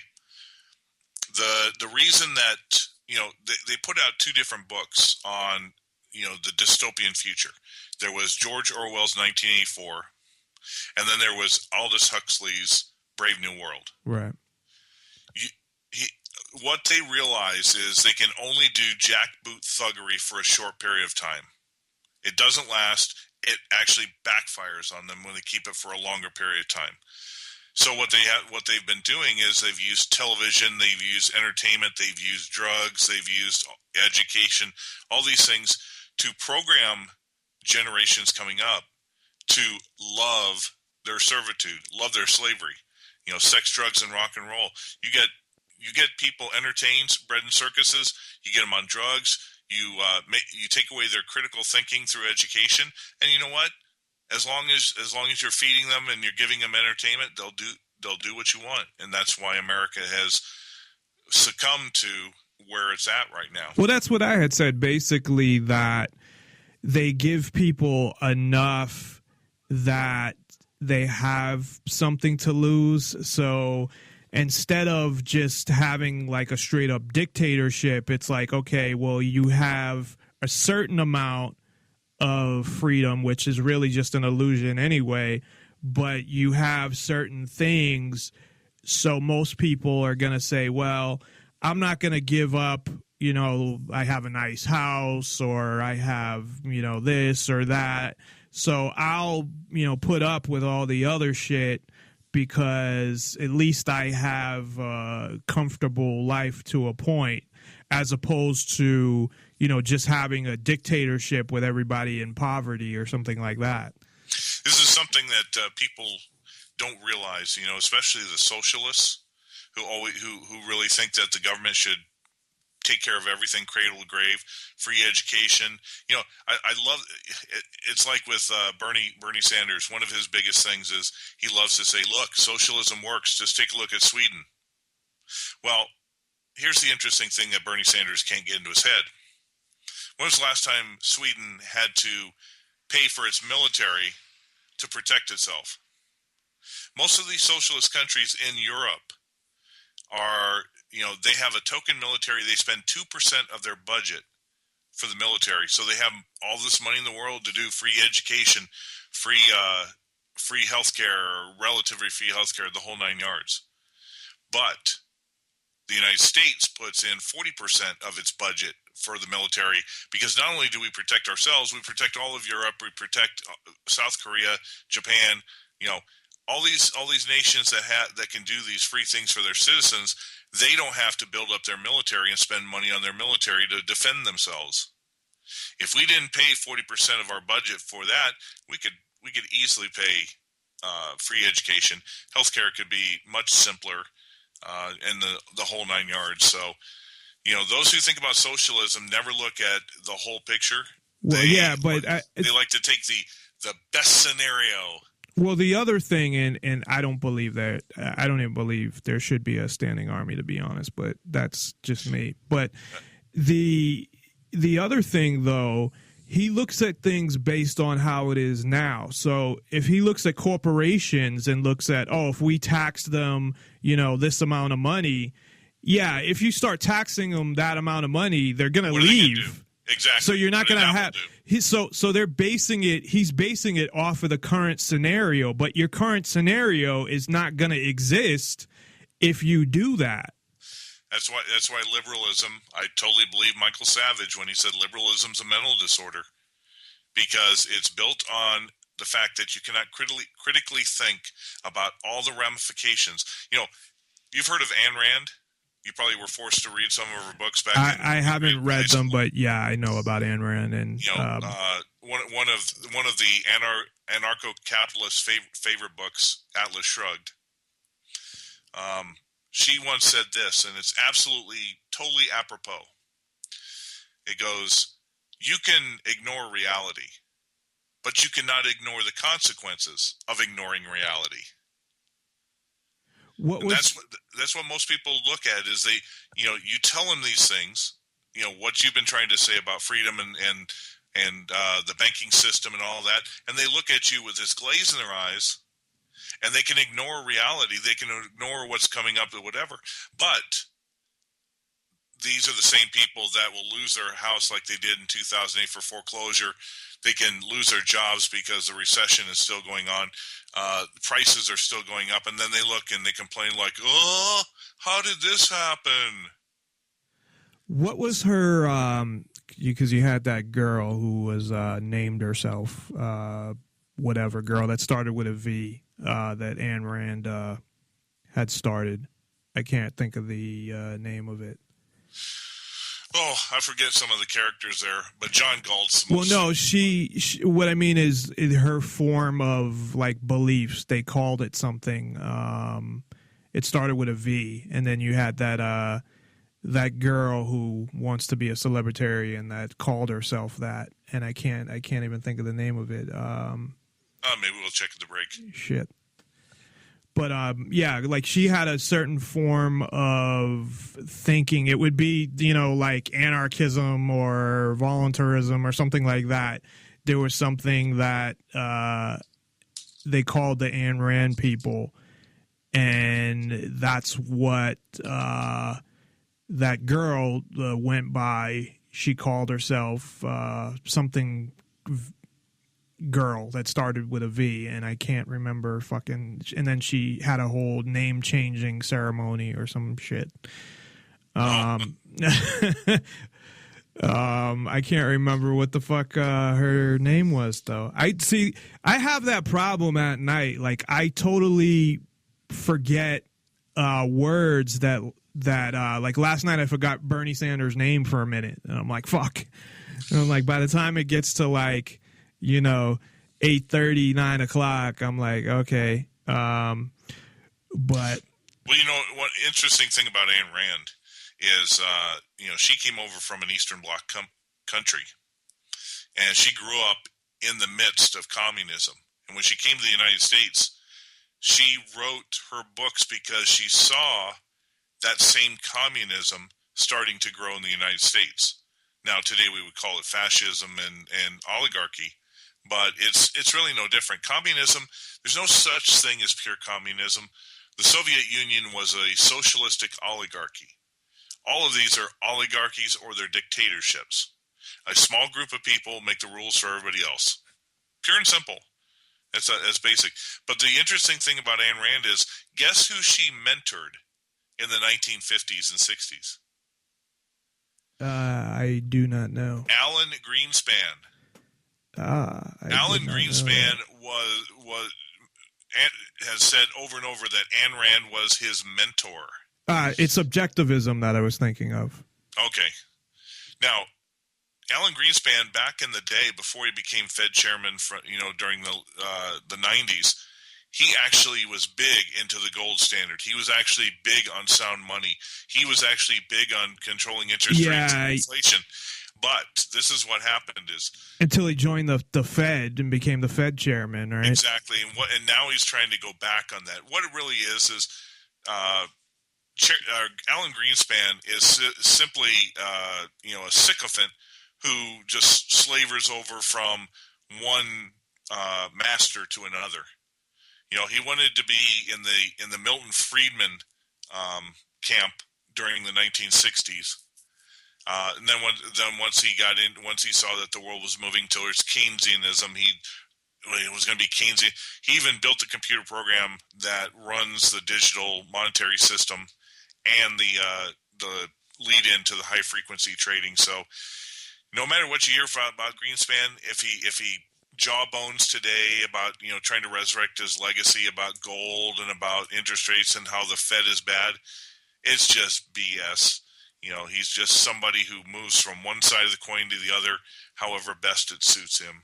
Yeah, I mean, based on obviously what he's done to this point and how he's changed, I mean, I wouldn't take anything he said seriously, even though that doesn't mean that there aren't some things that he says that are true or that are positive, but I can't really stand to listen to him talk because he has that kind of, he's very slow kind of spoken and is kind of like, he's getting old, so maybe that's why, but obviously not a fan of any former Fed chairman. Yeah. Well, the thing about what's going on with the Fed, there was something interesting today, and I don't know how much it's going to affect the Fed making their rate announcement on December 16th, but the ECB, Mario Draghi, was supposed to lower interest rates. That's what everybody assumed, and he was going to increase QE. All of a sudden, today, he backtracked, and he barely did anything. As a matter of fact, he kept everything stable. And the euro ended up, instead of declining, it was such a massive shock to the system, it gained 450 points. It went from $1.05 to, 105 to the dollar to all of a sudden 109.5. That is a move that is unprecedented. It hadn't been seen since maybe 2009 in a single day. Which is going to, of course, mean that the Fed is going to have to take into consideration that the entire world, is in a global recession. And that, here's the fascinating thing. Interest rate control is very simple. If you're in a recession, or you have deflation, where prices are dropping for assets, you do not raise rates. You only raise rates to stop inflation. If you raise rates, you create even more deflation. You create a recession. So how the Fed intends to raise rates like they are promising to do in about 12 days is beyond me. They've been promising to do that for years now. It seemed like every time they were going to make an announcement that they were leaning towards saying that, we're going to raise rates, but I know you had said before, I mean, if they raise rates beyond 0.25%, the economy is going to fall apart. Yeah, I was watching an interview with Oh, Catherine Austin Fitts. And Catherine Austin Fitts used to be the Assistant Secretary of Housing. As a matter of fact, she wrote a program to help communities to get themselves away from Section 8 and from the government housing the government housing programs, so that they could create their own local community ones, so that they could, have inexpensive housing for their people. And the government wanted to steal it. And she said, not only no, but hell no. And that's when she ended up, being in major lawsuits for, I think, 5 or 10 years and threats on her life. So Catherine Austin Fitts now works her own hedge fund type thing and financial business. She was on an interview recently where the interviewer asked her, what about raising it 1%? I mean, we know Paul Volcker in 1981 raised it from 3% or 4% to 22% in a single shot. What would happen if we had stagflation that time? That was the 70s and Jimmy Carter. But of course, all that stagflation came when we were removed from the gold standard in 71. It just took a decade to finally catch up. So what if we raised it 1%? Because we haven't raised interest rates since 2006. Goldspan did it just before the end of the housing bubble. We've just lowered it or kept them the same. What if we raise it? And all of a sudden, Greg Hunter from USA Watchdog, who was doing the interview, looked at her and he says, "Oh my God, I just saw your eyes get big and you're not saying anything." And she goes, "The entire thing would collapse if we raised it 1% interest rate." Because here's the problem. There are so many derivatives, there are so many securities that are tied to the interest rate. And if you raise that interest rate, you're going to take tens of trillions of dollars of paper assets and all of a sudden make them far more expensive than they're worth. And if they go down in value even 1 or 2%, then you'd have a default. So they've expanded the paper market so huge that you cannot really raise rates anymore. Plus the fact if you raised it 1%, the recession would instantly be a Great Depression pretty much all around the world. It would cost the cost to purchase money. Think about that, the cost to purchase money. And that's what other countries have to do. When they buy oil on the open market, they have to pay a fee, it's known as a currency swap, to take their currency to buy dollars so that they could take those dollars and then go buy oil from OPEC and Russia and all the others. Well, I thought for that would only apply to OPEC, that now because of what Russia and China were doing, that they had their own SWIFT system now, they do, essentially. But we're going to get to that here in a second. But the point is that the Fed is coming up with a massive call in about 13 days. And interestingly enough, back in October, they announced that they said this, the Fed presidents all come on into CNBC and into the media, and they say their own things. But there is a 74% chance, and they keep track of these things on Wall Street, 74% chance, which is very high, that the Fed is going to raise rates in December. They've pretty much not given any indication that they're not going to lower rates or they're going to keep them the same. But here's the thing. Over the last 2 weeks, the Fed suddenly called 2 secret emergency meetings, which is something that they haven't done since 2008, 2009. So is that hinting that they're not going to raise the interest rate at all now? I wrote an article yesterday that's something that came out of one of those secret meetings, and it makes the interest rate thing look like it's not even worthy of discussion. Here's exactly what happened. The Federal Reserve adopted a new law on Monday, limiting its ability to lend emergency money to banks. Under the new ruling, financial institutions can no longer receive emergency funds from the Fed under any circumstances, even if they are going bankrupt. Whoa. That means that if this was 2008, this new law, all those too big to fail banks would fail. Well, that's a positive thing. Yes. But why are they doing it? Because here's the thing. When the Federal Reserve was created in 1913, it had two original mandates. It was supposed to protect against inflation, to monitor and keep inflation steady, and it was supposed to be the lender of last resort. That's the two things that came out of the bank panic of 1907. I thought it was supposed to, the booms and the busts and whatever, was supposed to keep that in line. No, that's not their thing. What has happened over time of the 100 years is that Congress has imposed other mandates on them to appease Congress. But the two original mandates in the 1913 charter were to regulate and protect against inflation in the economy, and to be the lender of last resort, so that, like the 1907 panic, one bank fails and then it dominoes and everything else fails. No, the Fed will be there to lend money to banks to keep the banks from collapsing. Lender of last resort. This new law that came out says it will no longer lend money to banks for emergency money, even if they are going bankrupt. The Fed is removing its original mandate of being lender of last resort. Now, why would it do this? Why should it exist anymore?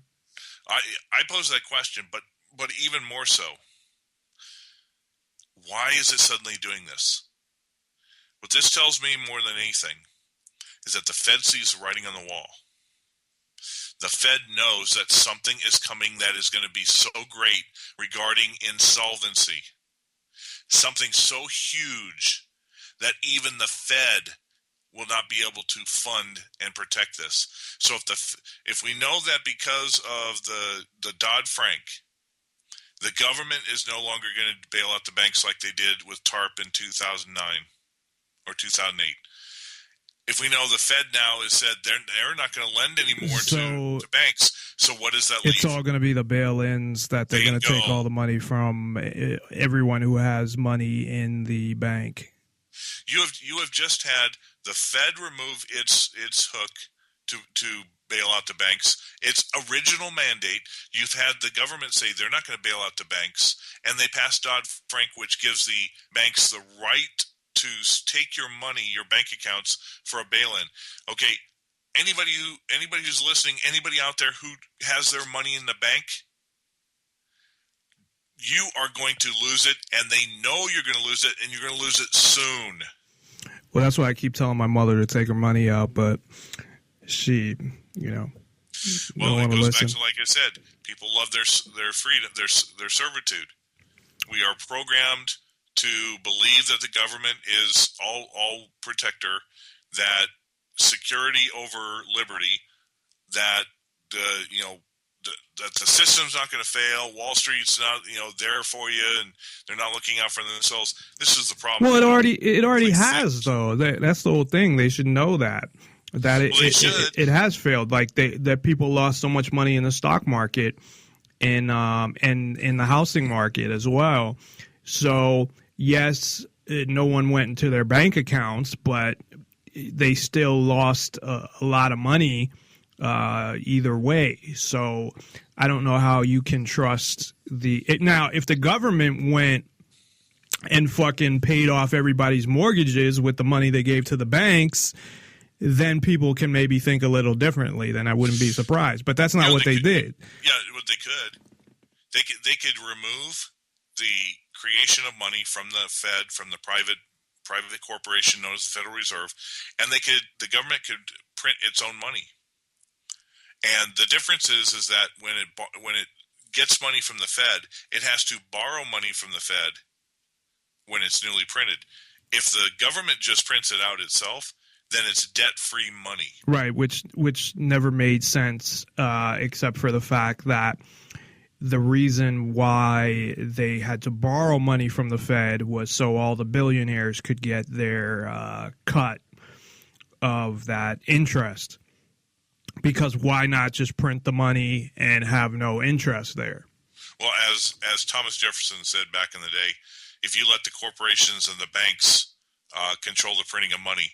Then first by deflation, then by inflation, the descendants will find the land and the property that their forefathers fought and died for now in the hands of just the corporations. What about crashing everything on purpose as a way to help form a world government and a world currency? Because it seems like that's where, you look at things like the TPP, the climate change summits that sound like a bunch of bullshit, where they want people to pay more taxes. And even if you look at UN documents that are attended by the United States, where they have a representative, where they talk about, the rich countries giving money to the poor countries, you have all these things that you'd have to have international laws for and things like that. Well, true. And well, there was something that was created in 2008, 2009 that pretty much makes it impossible for it to be global, and that was the BRICS: Brazil, Russia, India, China, and South Africa. That coalition was created, and think about it. You've got China, who's got the most people in the world. You've got India, who's got the second most people in the world. You've got Russia, who's got most of the commodities in the world. You've got South Africa, who's also one of the mining and commodity leaders in the world. And you have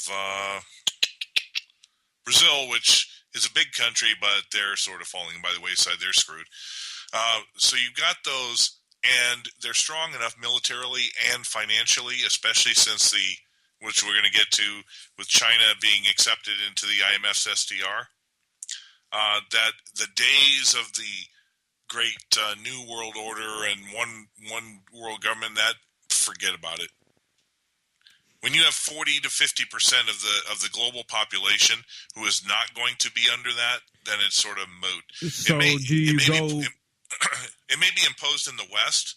Yeah, that's what I was going to say. Do you go to like not a world government with the whole world, but a bigger, 50%, two world government, world government? They're trying. That's why the U.S. Pushed through the TPP so fast and is trying to get Europe to join the TPIP. And what you're seeing, of course, now in this war environment, Europe is breaking apart. Southern Europe, the pigs nations, they're not going to fall for it. As a matter of fact, they're all on the verge of revolution and bringing in extreme right-wing governments. Okay? You have Germany, who's sitting there sick and tired of these sanctions after 2 years that have been imposed on Russia, because Germany has 3,500 businesses that do a lot of business with Russia that have been cut off because of the sanctions, and they're hemorrhaging. You have France. France is moving into the Russian camp because they're tired of the fact that the intelligence services brought about the Charlie Hebdo. The BNP Paribas, one of their biggest banks, was fined by the Department of Justice for some BS indictment. You have the CEO of Total Oil, who was mysteriously killed in a plane crash by a snowblower in Moscow. And then, of course, you have this Paris tax. Now, there's something interesting I heard in an interview with Dr. Jim Willey over on Caravan to Midnight yesterday. Dr. Jim Willey has a ton of people who subscribe, and a lot of them give him information and their sources right there in the spot. Like remember the chemical warehouses that were blowing up in Tianjin over in China? Those big explosions. Some people thought it was maybe a micro nuke. Some people thought it was the rod of God, a tungsten rod dropped from a satellite. No, the person who works on the docks over there said no, it was something stupid that the Chinese did. Is they stacked 800 tons of fertilizer in one warehouse, and there was a fire that started in an area along the docks that were nearby. And of course, when that thing blew, it was like, think of Oklahoma City times 1,000. So that was already these sources. Anyway, one of the sources from Italy contacted Dr. Jim Willey and said she had a friend who was from Madrid, and she was in France on the day of the attacks. And her and about 40 or 50 other people had been picked up for no real reason by the security services, not by the police, but by the French security services. And she called her boyfriend and her mom, who lived in Madrid, and told them while she was waiting in custody there that, hey, we're fine, nothing's going on, we're okay. Well, a few hours later, she was found dead in the theater when she had just been in custody with that. So what Jim Willie is implying from the sources he has, most of the people who were found dead in that theater and along those areas from the Paris attacks were killed not by the terrorists, but by security services, intelligence services, and planted there as a false flag. So was it that, is he implying that it didn't happen at all, or no, it happened, but they also got rid of other people that they wanted to get rid of? What he thinks happened is that these 50 or 60 people who had been picked up before the attacks began and then were killed and placed inside, the theaters there in Paris. He said that the primary reason is they must have seen something that these intelligence and security services didn't want them to see. Because think about it. This is one of those, again, like 9/11. They found a Syrian passport there. Well, guess what? The people that they said had carried out the attacks, none of them were Syrian. So why is there a Syrian passport? Right. Well, what terrorist in his right mind carries identification with him when he's going on a terrorist attack? It makes no sense. But the other thing too is, from what I understood, is in the theater there were 3 people with AK-47s. And they killed like 100 people or something like that. There were some people that were killed because there was 120 dead. No, so but what carried in the thing. What I'm saying is the amount of people that it sounded like they killed were way too many for a couple people with some AK-47s. True. Now here's the thing. There's always a question. You know how they tell you if you want to find out the real reasons behind something, follow the money? Here's why I believe this attack was carried out. In February, I believe it's February, France is going to have its next election. And the current president, Francois Hollande, has an approval rating of 11%. Now, Hollande is a massive socialist, a nut job. He's driven out most of his businesses and millionaires because he wanted to impose a 100% tax on anybody who earned more than £1 million or £1 million francs or euros. Well, most of their soccer players for the French teams earn more than that, so they started quitting and going over and playing for like Real Madrid and a few others. Yeah, well, so, what would be the point? Exactly. So anyway, his approval rating is 11%. He is so low in the polls compared to a right-wing revolutionary, Marie Le Pen. Now, Marie Le Pen has two platforms she's standing on: getting out of the Eurozone, the European Union, and getting out of the Euro. Now, do you think the U.S. or Europe or the Eurozone can afford for France, one of the three biggest members of the Eurozone, to leave? Hell no. So this attack, all of a sudden, after Hollande gets off his socialist butt and tries to act like a leader and say, we're declaring war on ISIS, we're going after them. Now all of a sudden, Hollande's approval ratings are starting to rise. And there's probably a good chance that he's going to win re-election. Well, that's what I had said, not that, but when it first happened, that it had something to do with, I thought it had something to do with the U.S. And France, France's relationship with Russia. But I definitely think either way that it had to do with ISIS ordered by the U.S. Or I don't know if some of the other Western countries also are involved in controlling ISIS. The U.S. would want France into Syria because the U.S. desperately needs NATO to declare war and to go into Syria to take out Assad.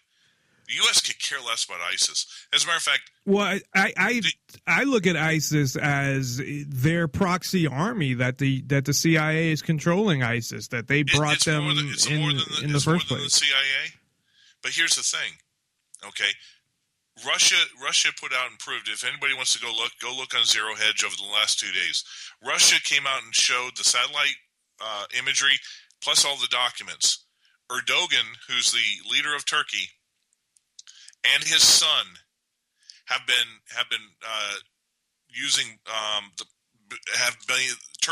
Turkey as the black market for ISIS oil, and they've been reaping tons of money, being the conduit for this. So, you could really admit Turkey is funding terrorism, right? Well, guess what? Turkey's a NATO country, right? So now by default, NATO is funding terrorism. Well, and of course, the United States has two bases there, Ankara and Incirlik. So for the United States to not know that this was going on is absolutely ludicrous. Right. Well, of course they know what's going on. This is why the U.S. never bombed the convoys. There are pictures of 300 oil tankers that are going from the Levant into Turkey that the U.S. had on satellite, and they do nothing. Yeah, what I had heard was that Obama said he didn't want any civilian casualties or something, where he doesn't seem to care anyplace else. So it gets even better than that. A member of the Defense Department was answering some questions of why the U.S. was not bombing these oil tankers, and guess what they said? Well, we didn't bomb the oil tankers because we were worried about the environmental effects of it. Yeah, Getting back to Obama's climate change BS and all that. The environmental effects. So in essence, you can drop hundreds of tons of depleted uranium and cause 1 million birth defects in Iraq, but you're worried about a little bit of environmental damage from hitting some oil tankers. Right. Well, it's all bullshit, and that's where, like I said, I mean that they're run at least partially by the U.S. and that they created them to go into Syria and fucking, as a way to get Assad and do other things. I mean, but it was also for another thing. It was also to keep Saudi Arabia and Yemen in line because they were starting to move over towards China. It was a big fear that the U.S. was going to use ISIS to take out the Saudi family and to keep them in line because they're the linchpin to the petrodollar. And this whole thing, ISIS, Syria, Iraq, Libya, Yemen, Egypt, it's all about the petrodollar. Right. At its core. Follow the money. Yeah, and that's why, it's obviously it's a lot better for the U.S. to use some proxy army of Muslims, and some of them probably aren't even Muslims anyway, instead of using, of course, the U.S. military, which shouldn't be in there in the first place, and then they can still accomplish their goals. Well, they have to, because the president is allowed, after the War Act was passed after Nixon, the president allowed to use the military for 90 days in any theater of war they see fit. But after 90 days, they must then, if they continue, go to Congress for an act of war. That's why you use these NGOs. Because one, nobody really knows which their country of origin from, and you can't blame this and this.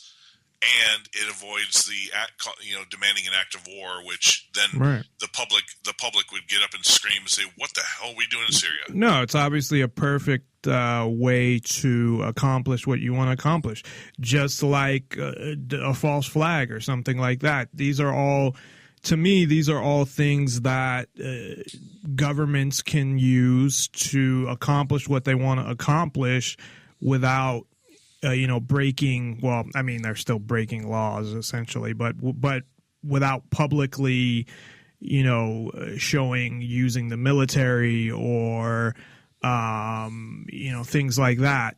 So no, I think it's definitely in a way you could look at it as a smart move, although I think it's too obvious, and it's something to me that it's obvious. So I don't know how anybody, when people talk about ISIS, it's just like a joke to me, because they talk about, well, the U.S. needs to go and bomb ISIS, and I'm like, well, why are they going to bomb their little proxy army over there? So, yeah. Well, let's take a break. I know you have a story kind of related to that about funding terror groups in Syria and the Ukraine. So we can talk about that. And I don't know how much if you want to get into what happened in, was it San Bernardino? Well, I think we already touched on that. Yeah, I really don't know too much about that. So I had a couple things that I wanted to mention about that, and maybe just get your thoughts. So maybe I can just quickly go through some of my points. But it's mostly about the media and how they're handling this whole thing, and how they're celebrating the police and all that fucking bullshit. So, okay, we'll take a quick break, and when we come back, lots more to talk about. And we are here with Ken Schortgen from The Daily Economist. Check him out at thedailyeconomist.com.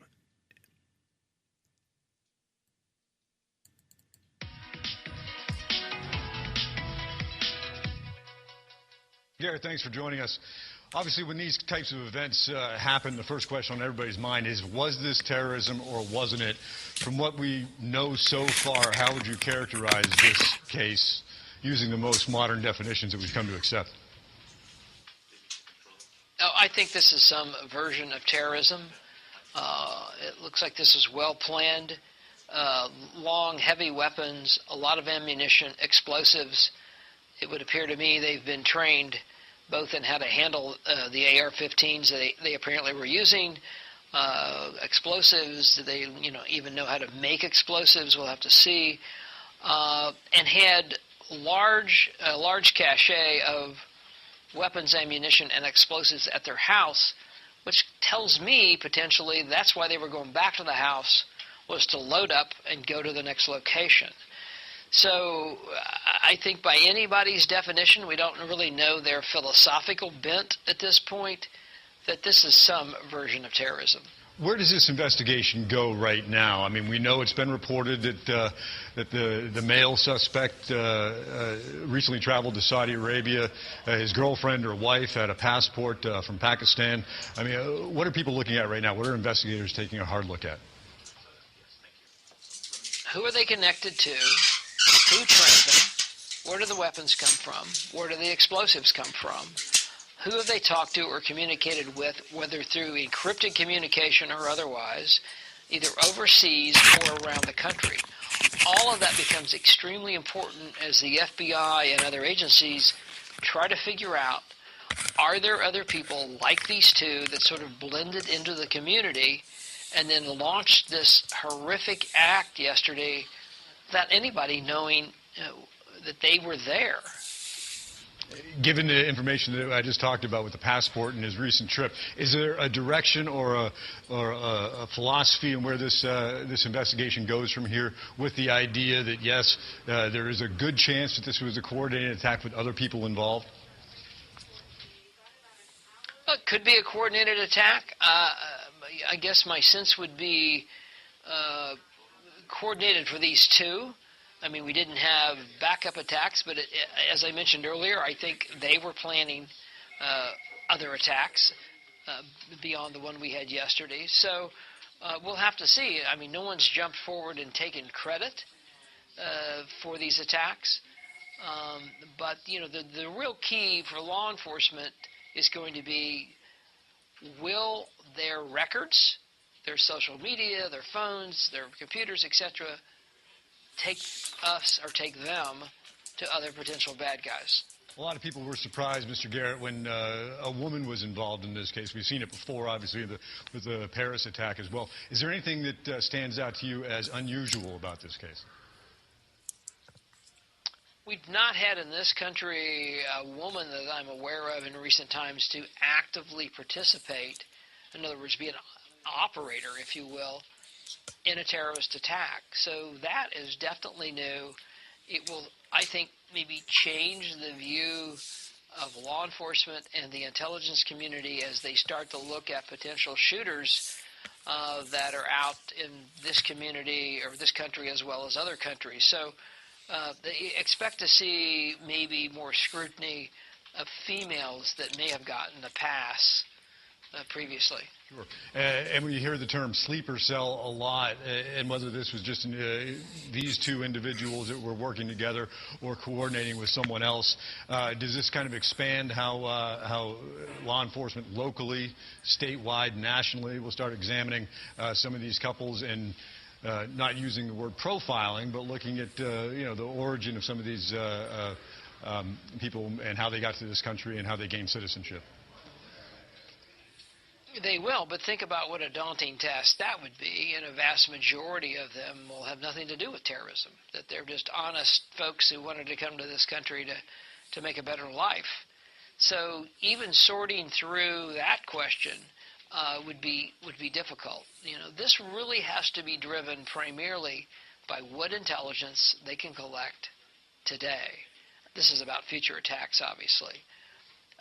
And that's really going to come from either they have pieces of information so they can do, phone intercepts, email, social media, etc. And maybe the most important component of this would be sources in the community that come forward and give law enforcement tips, which I think happened yesterday. It sounds like somebody dimed out this couple that led law enforcement to this address in Redlands, California. Syrian President Bashar al-Assad says the terrorists have managed to capture a number of regions in Syria because they're being supported by certain foreign countries. In an interview with China's Phoenix TV, Assad said that all kinds of support to the ISIL Takfiri terrorists passed through Turkey in coordination with Saudi Arabia and Qatar. He added that such assistance is actually being overlooked by the United States and Western countries. Assad slammed the U.S.-led coalition for its failure to contain the terrorists, adding that the U.S.-led campaign in Syria has yielded no results other than helping the terrorists gain more ground and recruit more members from around the world. The Syrian president hailed Russia's military involvement, adding that since the beginning of the Russian campaign, terrorists have begun to retreat and flee in thousands.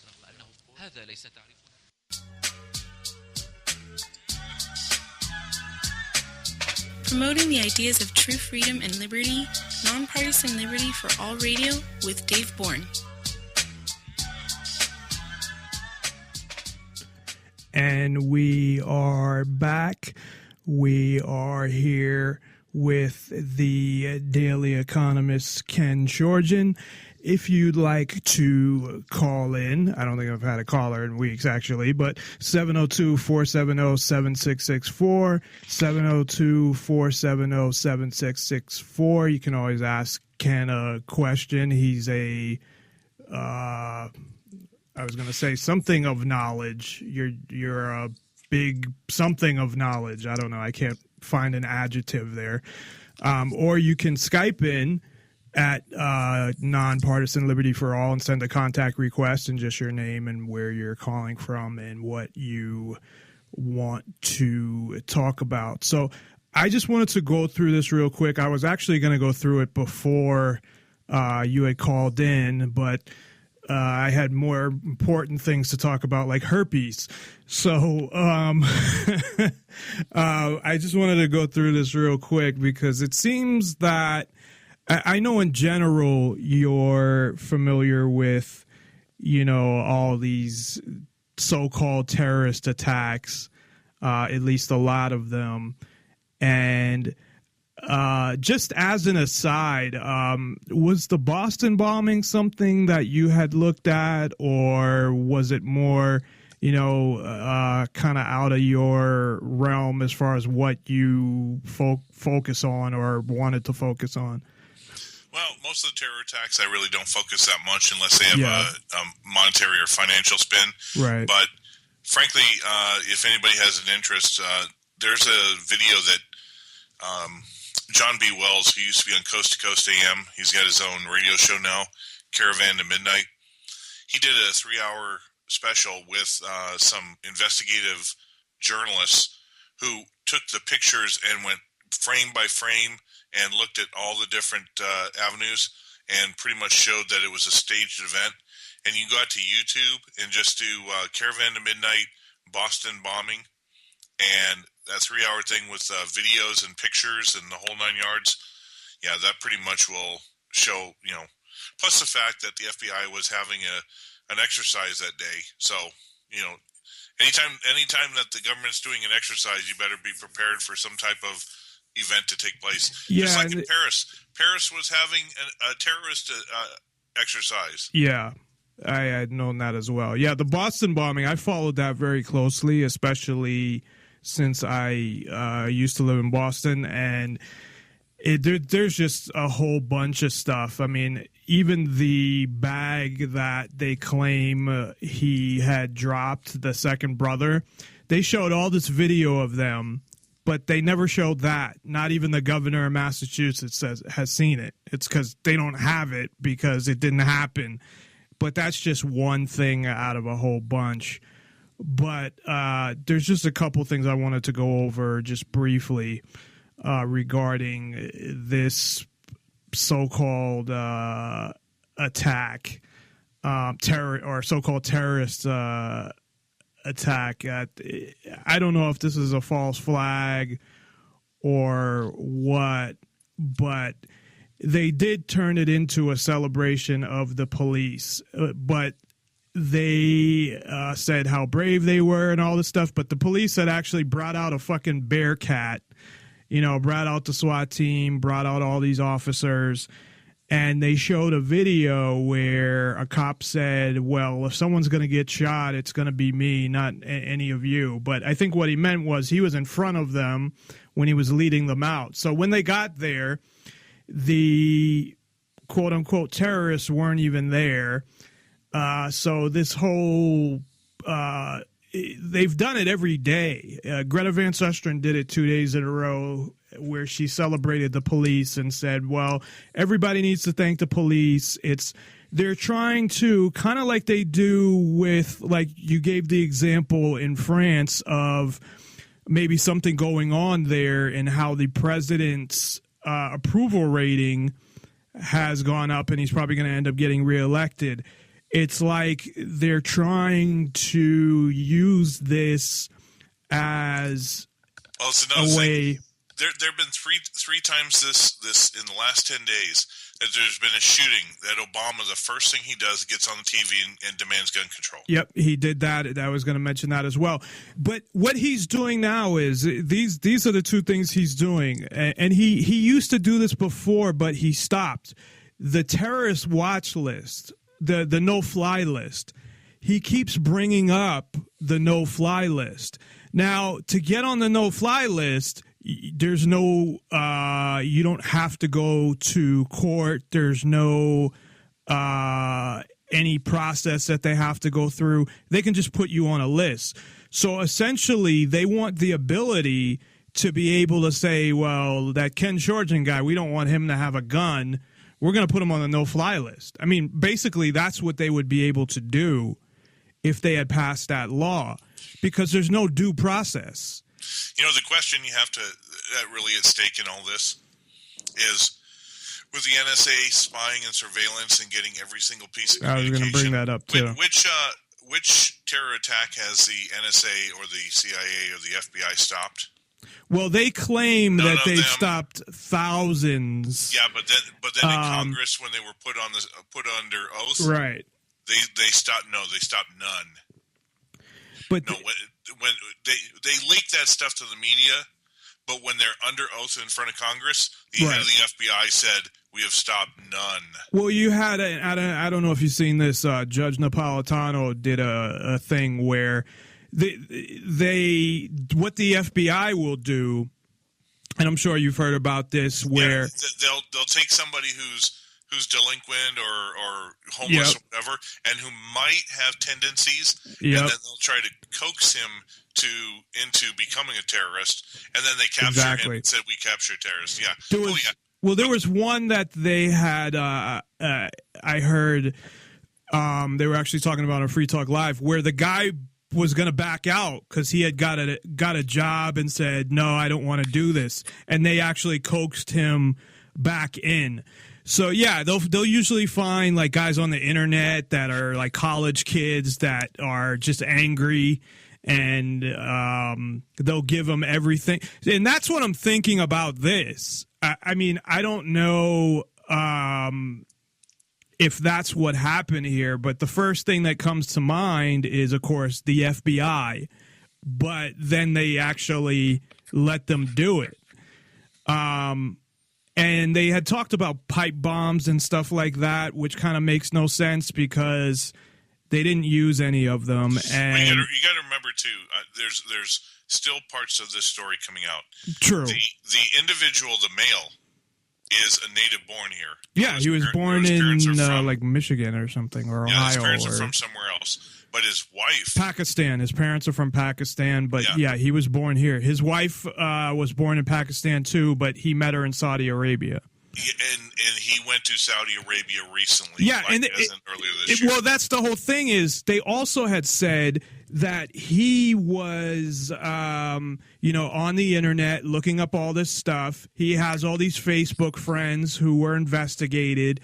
So you can't have it both ways. You can't say... they come out and say how they're spying on. Well, they don't come out and say it, but it comes out that they're spying on everybody, and then they use excuses. Like with the Boston bombing, their excuse was, "Oh, he spelled his name differently." Well, not only that, the FBI had already gone to those brothers' house and had been keeping an eye on them. So the CIA were aware of them too. But the CIA I put with a grain of salt because the CIA is not allowed legally to do anything on U.S. soil. Yeah, but they do anyway. Right. They do it when a foreigner is involved, but even then it's State Department type thing. Well, I don't know if this is true or not, and I think I mentioned this to you because I knew that the CIA can only operate outside of U.S. soil. But on homeland, so I don't know if this is true or not, and I don't know if you remember, I brought this up the last time, I think on the last show.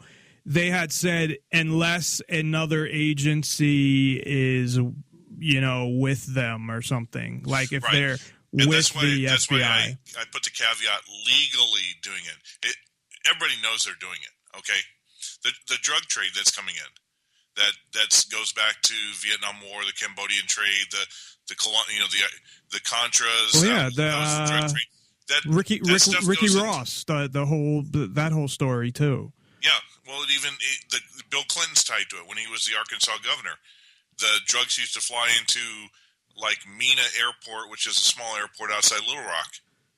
That's why he was, a no-name Arkansas governor was groomed for the presidency, just like Jimmy Carter, a no-name. Yeah, well, they were both members of the Trilateral Commission too. Exactly. So, yeah, to say that they aren't working, is naive, but legally they're not supposed to. So I give the benefit of the doubt until I get evidence and proof. But I mean, with the Boston bombing, they had claimed that they were watching him and that they didn't know he went to Chechnya because of the name spelling, and that's just so ridiculous. Like, and really, even you don't have the technology to pick that up? Of course you do. If they have the technology to stop ridiculous. Our passports for not taxes, then they have the ability with these new barcodes to know exactly where everybody with a passport went. Yeah. So it was a big lie. I mean, it is. So I don't know what went on here. I don't want to jump to conclusions, but tell me this: does it benefit the government more to allow acts like this to happen, or to stop them? It benefits them. I mean, what are your thoughts on that? I would say it benefits them more for it to happen. 9/11 was for two things. 9/11 was for two things. Well, they had a bunch of stuff before 9/11 that they were just waiting to pass. They were waiting for an act to happen. You are dead right. The Patriot Act had been sitting on a shelf for more than a decade. All that shit. Homeland Security. And it was a bank robbery. Oh, because the day before there was the $3 trillion that they announced. That is that what are you talking about? That or are you talking about? No, that's different. And that got thrown under the bus too. No, in one of the towers, I think it was Tower 2 or Tower 7, one of the two. There was a bank. The country's largest bank was in that tower. It had, I think, over $1 trillion in gold. It had all of the stock certificates. It had a bunch of stuff. And that was all removed. And then when the towers fell, they could claim, oh, it got lost in the thing. Right. They could say it's melted. It was a bank robbery. That's what it was. It was a bank robbery. And it was also the bonus of being able to scare people into nationalism and this war on terror and the Patriot Act and surveillance and whatever. Yeah. So it benefits the government who wants to impose tyranny to allow these things to happen. Right, and that's what I think this is, where people are already scared, like you were saying. People are buying up guns. It's doing the opposite effect. Every time that there's a mass shooting, gun sales go through the roof. Yeah, they go up. This is why Obama and them can never, ever get away with pulling the Second Amendment. Because what are you going to do? You don't have enough military, DHS, and the whole nine yards to go door to door to face 189 million Americans with guns. It doesn't work. Do you remember why Japan never attacked the US we had talked about that. They said behind every blade of grass is a American with a rifle, and that's why I talked about. There's a show. I don't know if you have heard of it. If do you happen to have Amazon Prime at all? No. Well, on Amazon Prime, this is what I had talked about last night. There's a show called The Man in the High Castle, and basically it's about if the Nazis had won World War II. And see, I don't think this would have happened, but they're occupying, Japan occupies the West Coast, the Nazis, the East Coast, and then in the middle is kind of like a they had a name for it, but like a lawless zone there. But that's what the show is about. It takes place in the 60s. It's pretty good. Season 1 just came out.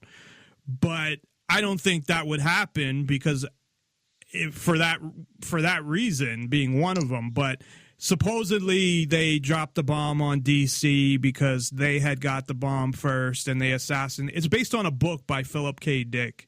And I'm going to read the book, but that's what that was based on. But I think just to kind of close this out, I think that with this, it definitely benefits the government. It's only 14 people were killed. Now that's still 14 people, but in the big scheme of things, it was a minor attack. They're blowing it out of proportion, covering it 24/7, and more people are going to get scared and say, this is ISIS. Look, we got attacked by ISIS. And most likely it was a, FBI type thing.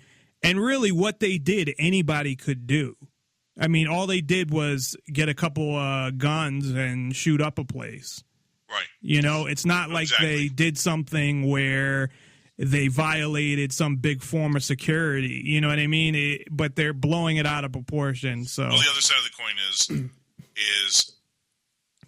in a place like California where there's not as strict gun control as in like D.C. or Chicago, but where there's it is pretty very strict. strong gun control.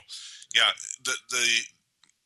the criminals will never follow the laws anyway, so it's a moot point. No, definitely. And think about it. You have China controlling Long Beach. They own the Long Beach pier. You think the Chinese mobs, the triads who are in California and in Seattle, do you think that they don't have massive amount of weapons that are brought into that port. You cannot stop it because by international law, they really can't stop what comes in a Chinese port. Okay, so this whole thing is really about controlling the masses, and all you have to do is look at Australia when they took away guns from the regular people, crime soared through the roof, and the criminals didn't get rid of their guns. So, right. And that's exactly what, England too. I heard that crime went way up. Well, because remember when Piers Morgan was trying to go after Alex Jones? Yeah. For how U.S. is a gun happy, and all the values. Alex Jones came in with a big chart. He says, "Take a look at this per capita in England. They don't have guns, but violent crimes are far greater per capita in England than in the U.S., which has guns." As a matter of fact, I got a picture. I don't know if I mentioned this last time. I found a picture in a store in London. Okay, it was like a picnic area, and they had like plastic cups and plastic plates and plastic silverware for people to take on picnics. There's a sign under the plastic knives that says, "No one is allowed to purchase this without a license or under the age of 21. Plastic knives for a barbecue, for a picnic." Well, that's nuts. Well, you see what they're doing at schools now. They, I think, arrested a girl or a kid for bringing a plastic knife to school or suspended them. I mean, things are getting out of hand. Liberalism is a mental disorder, period. But anyway, if you're good with that topic. Yeah, back to the story about Obama giving $800 million to fund groups in Syria and Ukraine.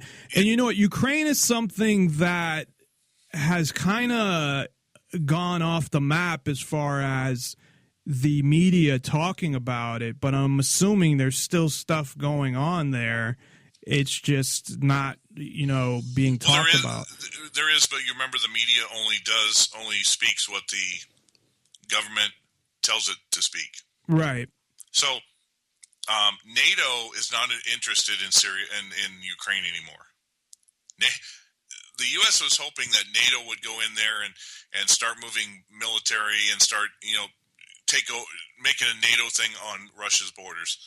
But NATO is sitting there going, you know what? We're not really interested because we know how Kiev, the Ukrainian coup, took place. Who are the countries, just real quick, just so everybody is aware, who are the countries besides, I know pretty much all of Europe is part of NATO, Canada, Mexico?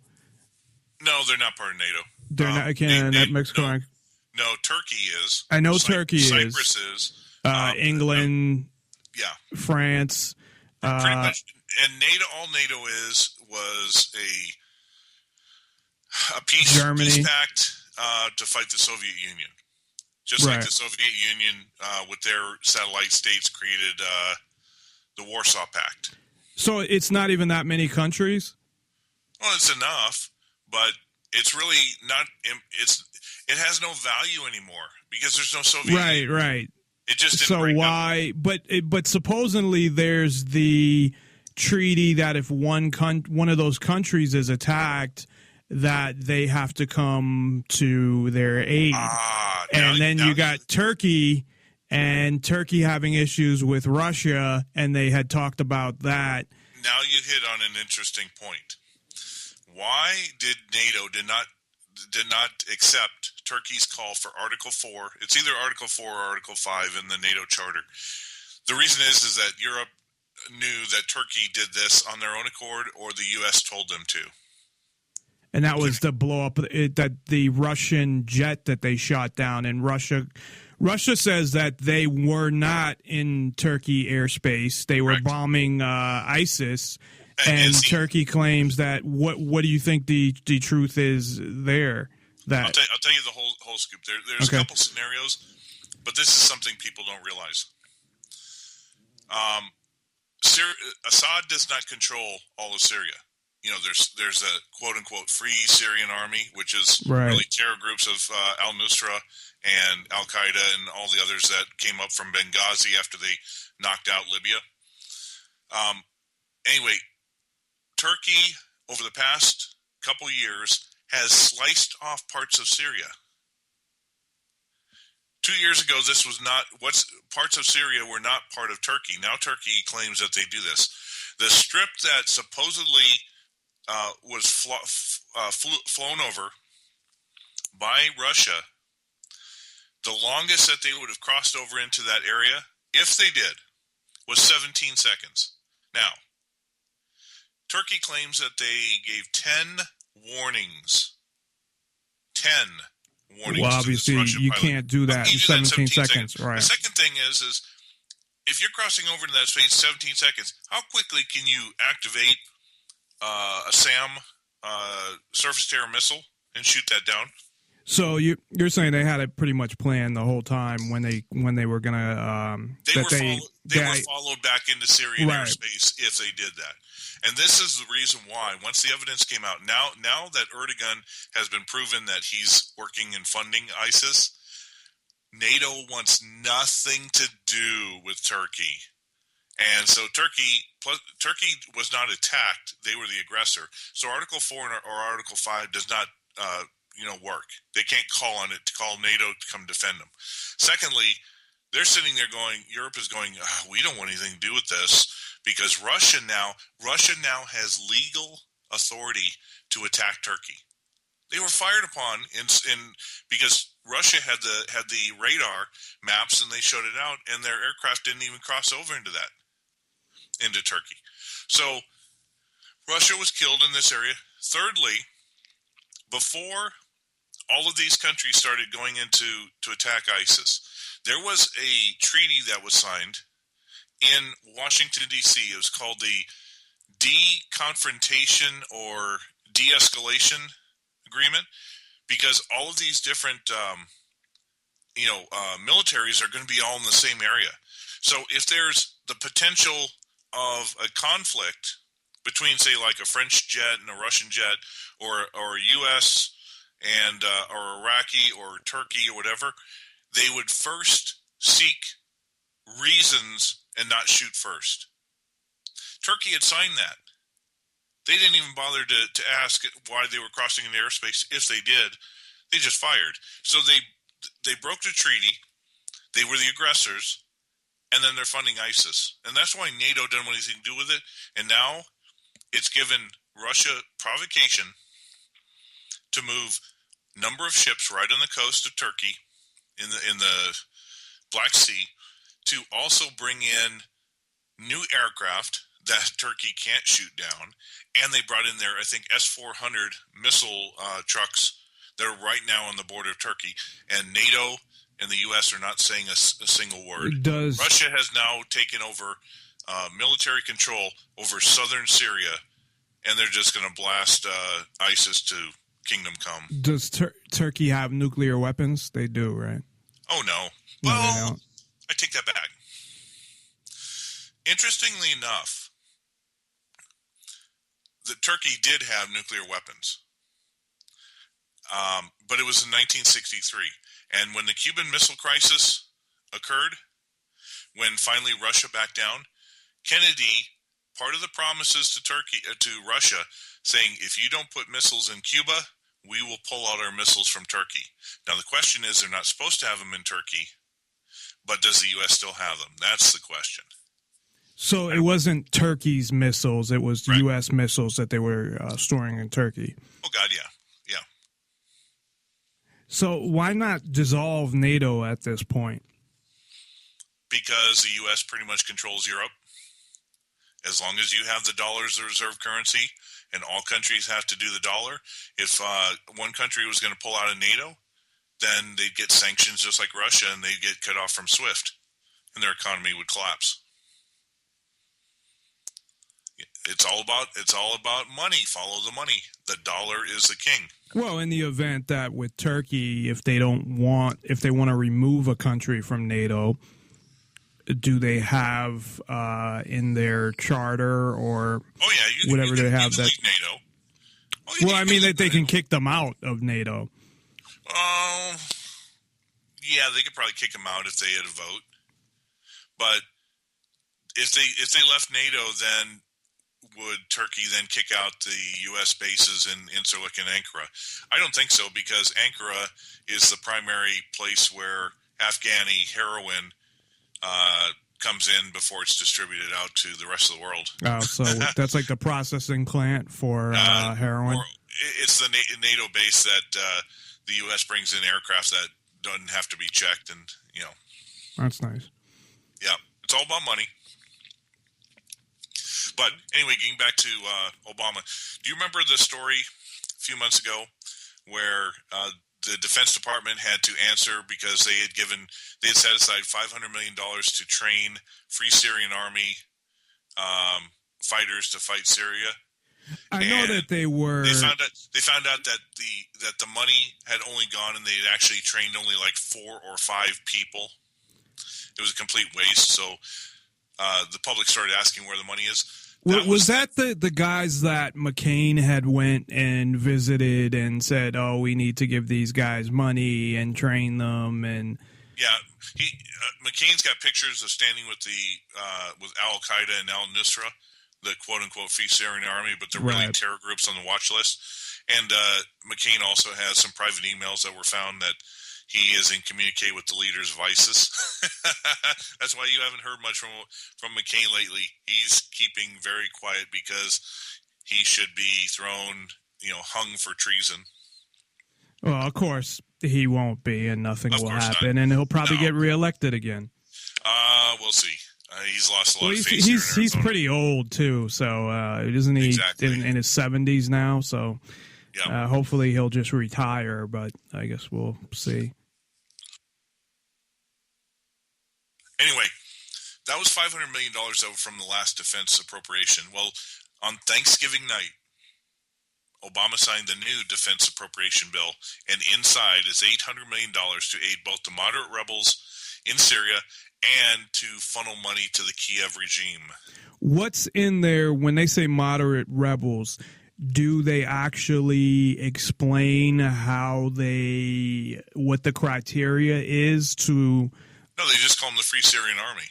Oh, so they're actually going to give money to that's they're going to give money to terrorists, right? Al Qaeda and Al Nusra. Yeah, but the public only believes what the mainstream media says. The mainstream media doesn't tell you what makes up Free Syrian Army, or if they do, they lie about it and they tell you it's really Syrians who are trying to overthrow Assad. What is the reason in the first place? The public reason. Now we know what the real reason is about Assad, but what is the reason that they actually give for even any of these dictators, even Gaddafi? I mean, they overthrew. You know why they went after Gaddafi? Gaddafi was actually aiding the U.S. in the war on terror. Gaddafi was creating a new African currency. Well, I know why they went after him. Currency to supplement so that the African nations in North Africa primarily could have their own coalition with a new gold-backed currency and not have to rely upon the dollar. Right, and we had talked about that before, so I know why they did it, but I'm saying publicly, what was their reason or their rationale that they give for... Because the people wanted to overthrow Gaddafi. That's their reason. Just like here with the Free Syrian Army. Ridiculous. These are free Syrians. The Syrians want to overthrow Gaddafi, and they're not even Syrian. And the U.S. should have nothing. See, that's the whole point. That either way, they should have nothing to do with it. It's none of their fucking business. Just like the 2 million quote unquote Syrian refugees, most of them aren't even Syrian. Most of them are from Eastern European countries, Chechnya, which is a terror country. That's what they're doing. The reason that Soros has been linked to this, and so have a number of rich hedge funds that are trying to, who fund activism. They brought these people in because if these guys are dirt poor looking for jobs, how the hell can they afford a train? 2 million people afford train tickets all the way across, the Orient Express. into Europe. So no, these are, and there's hardly any women. There's no children. Hardly. Yeah, any I heard children. that it's something like 65% are men between the ages of 35. Yeah, like prime jihad age. Yeah, that's what I had heard as well, and that they're paying to bring them over to the U.S. and they're paying for all this stuff for them. So, I mean, that's my major issue. I mean, as far as asking governments to go, to travel freely, I don't support that. But to spend money, the biggest thing is having people come here and then the government giving them money.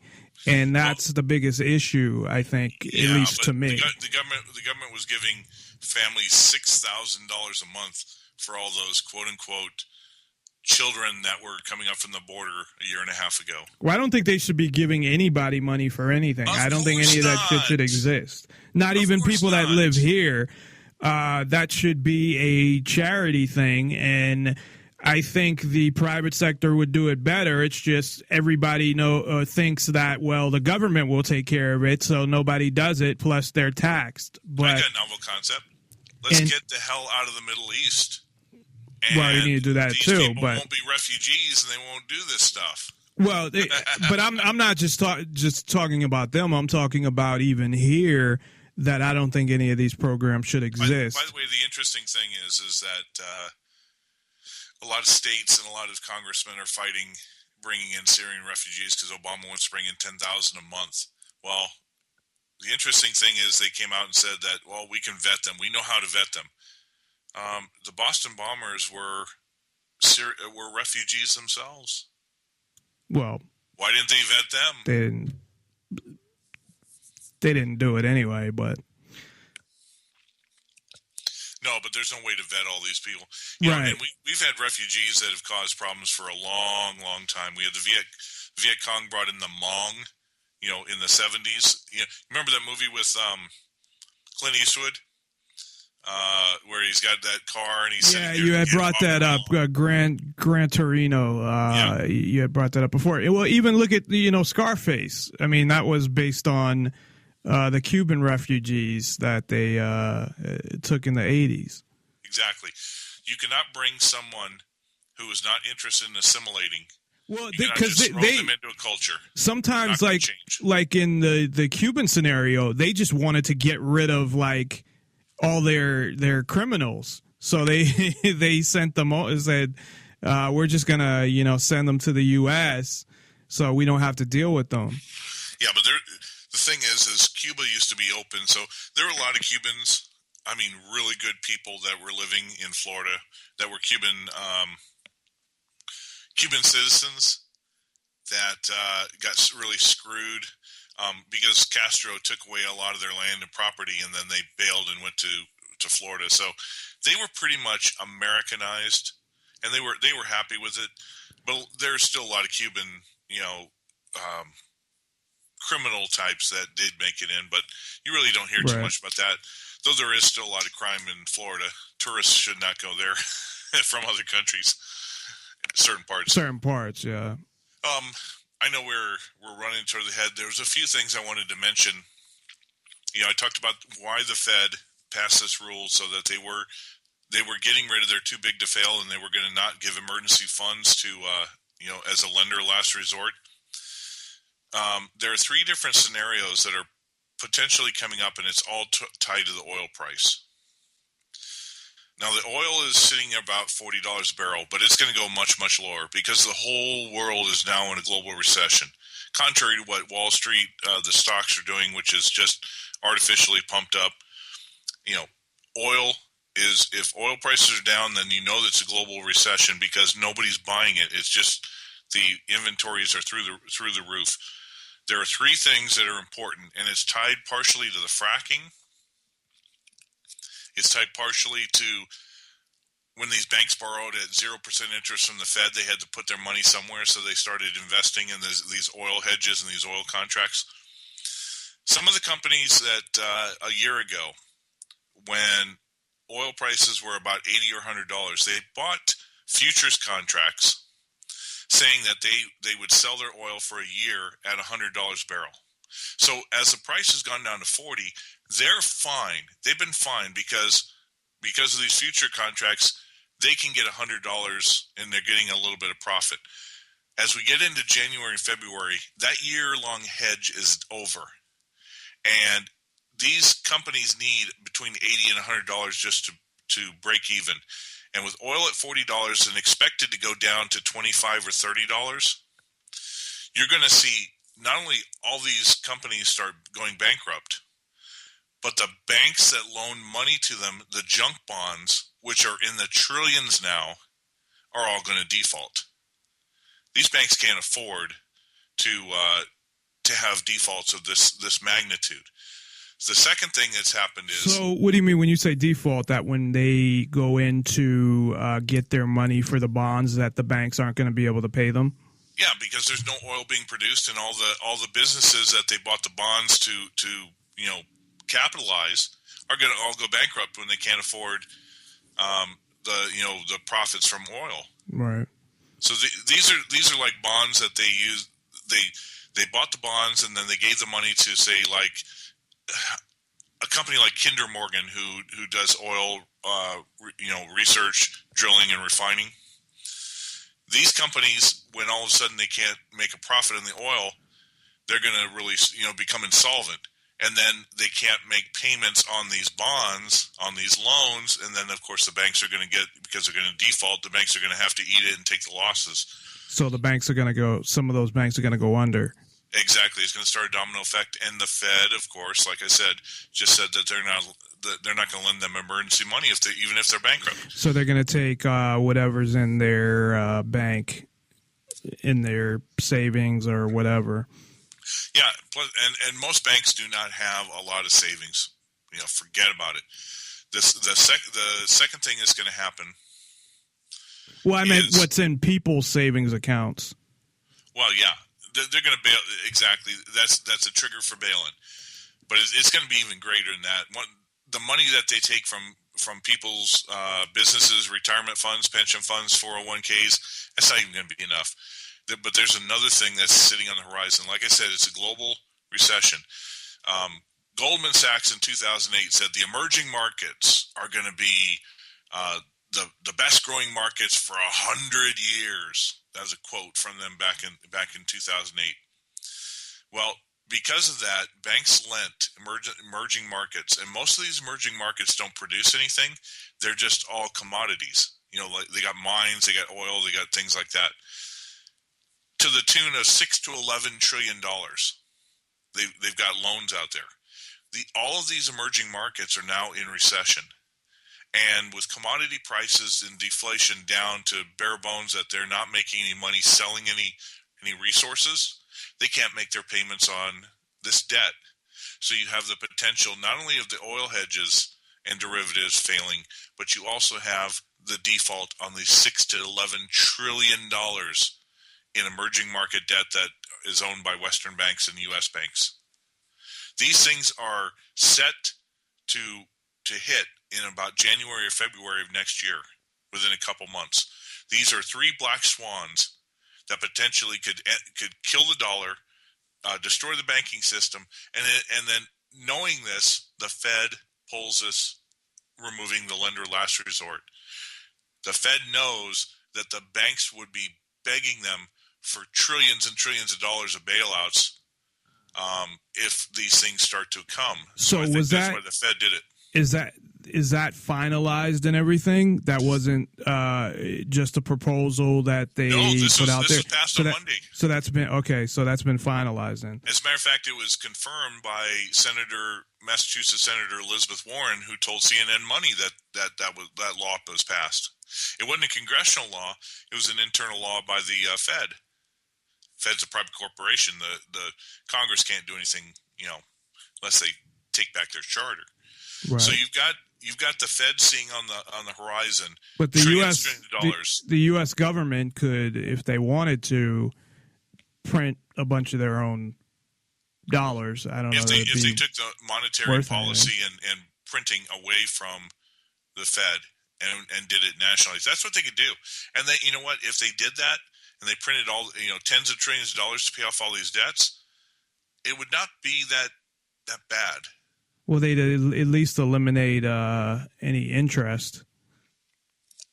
Exactly. That's why they can get away with it. And it wouldn't have as much inflation because it's debt-free money. They're printing debt-free money. Everything that the dollar you have, it's a promissory note. That means that the government had to borrow the money from somewhere else, and it pays interest on that money. So it's not really money, it's currency, it's fiat script. So thus the only real sound money is gold. And as a matter of fact, Jim Willie said this. One or more of these events are likely to occur in the next few months, probably all three. All three are extensions of the death of the dollar, which is manifested in its rise.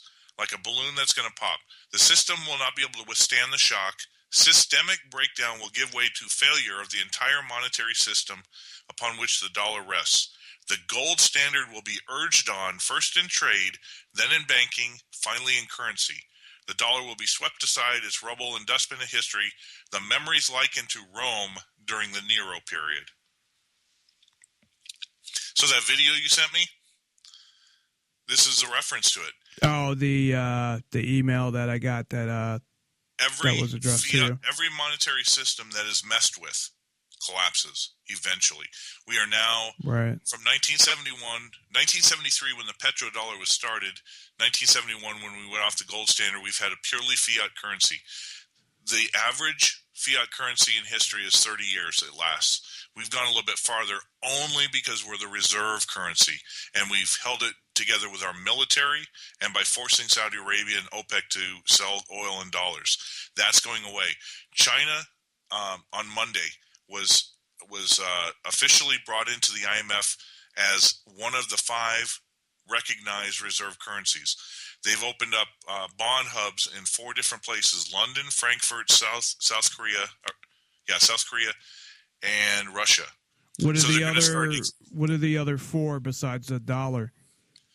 There's the British pound, the euro, the Japanese yen, the dollar, and now the yuan. What this does is it recognizes it as an international global currency for trade. Okay? And it's going to make up 10% of the SDR basket. What this means is very soon, because it's now recognized worldwide, and once China starts expanding and internationalizing the yuan through these bond hubs, through direct trade, countries are going to have the opportunity when they need to borrow money. They're going to go to the BRICS. The BRICS announced one day after the yuan went to the IMF, the BRICS are now lending money in yuan. Argentina, which is completely shot their financial system. Right.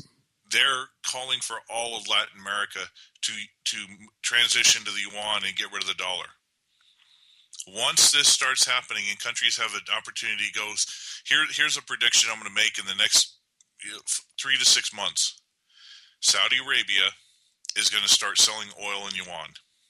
They're going to break the petrodollar completely. They're going to be willing to sell it in yuan. And once that happens, the petrodollar's gone, and no country will ever willingly, they don't have to buy the dollar again. And you're going to see all these dollars come back, and you're going to see the U.S. financial system go kaput.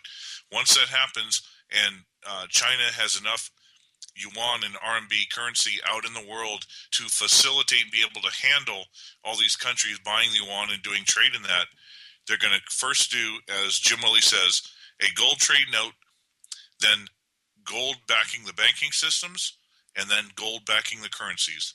Wouldn't the U.S. You come up with some excuse to, well, actually, they don't really need a lot of them, but to attack Saudi Arabia if something like that were to happen? Yeah, but OPEC is much more than Saudi Arabia. And if the U.S. does that, then they're a rogue nation, and they'll lose Europe and they'll lose everybody else. Yeah, but the facade right now is still there. Well, they got away with attacking all these other countries. But those countries weren't allies. You start attacking your allies, then all your allies are going to look at you and say, you could do that to us if we step out of line. True. So you're going to see military agreements and pacts. See, this is the thing about it is, this is what's fascinating. We went into Iraq, we set up their government, we overthrew Saddam Hussein, yada, yada, yada. In recent times, because ISIS is in both Syria and Iraq, and they own the oil fields in northern Iraq, the Iraqi government, the new Shiite-led Iraqi government, invited Russia to come in and said, we don't want the U.S. at all. As a matter of fact, Obama just said today that he's going to send in more troops to Iraq, and the Iraqi government publicly denounced it and said, we don't want your troops. So what are they going to do? Are they not going to send troops then? What you're going to have is if U.S. troops are sitting there on Iraqi soil, then the Iraqi military is going to start popping them off. Well, that's what honestly, that's what they probably should do. We shouldn't have gone there in the first place. They shouldn't be invading other fucking countries. Nope. But so, this is what happens when you have a Cold War mentality, the Wolfowitz Doctrine, and a bunch of neocons running the country who don't care if everybody dies, and they simply want the whole world to go into nuclear chaotic mess. Well, we only got like a minute left, so anything else you want to Well, it's getting to the point supply-wise. If you're not buying gold and silver and getting your money out of the banks, then I hate to say it, that you are going to pay an extreme price over the next few months when these things really start to hit the fan. Gold and silver are going to be the foundation for the next financial and monetary system, and it doesn't matter what currency is leading, whether it's the yuan, whether it's a group of them, but trade and the control over price is moving to Shanghai. It's moving to Hong Kong, and they're going to have control over that of everything but oil. Russia's going to deal with the oil. China's going to deal with the banking system. And Europe is very quickly going to move into that camp. They've already all signed on with the AIIB to replace the IMF. And gold and silver are going to be the key foundations for it. Silver's going to go up much faster than gold because it's been manipulated much worse, but gold is going to skyrocket. And you can't predict price, you can't predict time, but when the manipulation in the COMEX is 294 contracts for every single ounce of gold, that tells you right there that there's no physical in the COMEX. They have no right to be determining price. And now that the yuan is internationalized and recognized, China is going to start moving even more swiftly into seizing a lot of the monetary mechanisms that the West has held for 70 years. Definitely buy up whatever gold and silver you can that's out there that is left to dealer, buy up. Sign up and get them from Carrot Bars. You can do that over my website. Find it somewhere, because the shortages, there was a record number of Eagles that were sold at the Mint in November, or in October. There's just, the supply is so limited, it's not even funny. So if you get, it's beyond time to get it, and it's not a matter of can you get it, it's perhaps, maybe you can get it. So we've been talking about it for 5-10 years, mostly alternative media, and it's beyond that time. This is indeed the last chance anybody's going to have. So definitely get out there and get what you can while you can get it. But so thanks, Ken, as always, for joining us, and we'll see you again in a couple weeks. Yep. Talk to you in a couple weeks, and we're good to go. All right, man. Take care. Was meant to be. Comply with the orders of police officers. Resisting arrest is a real and dangerous crime.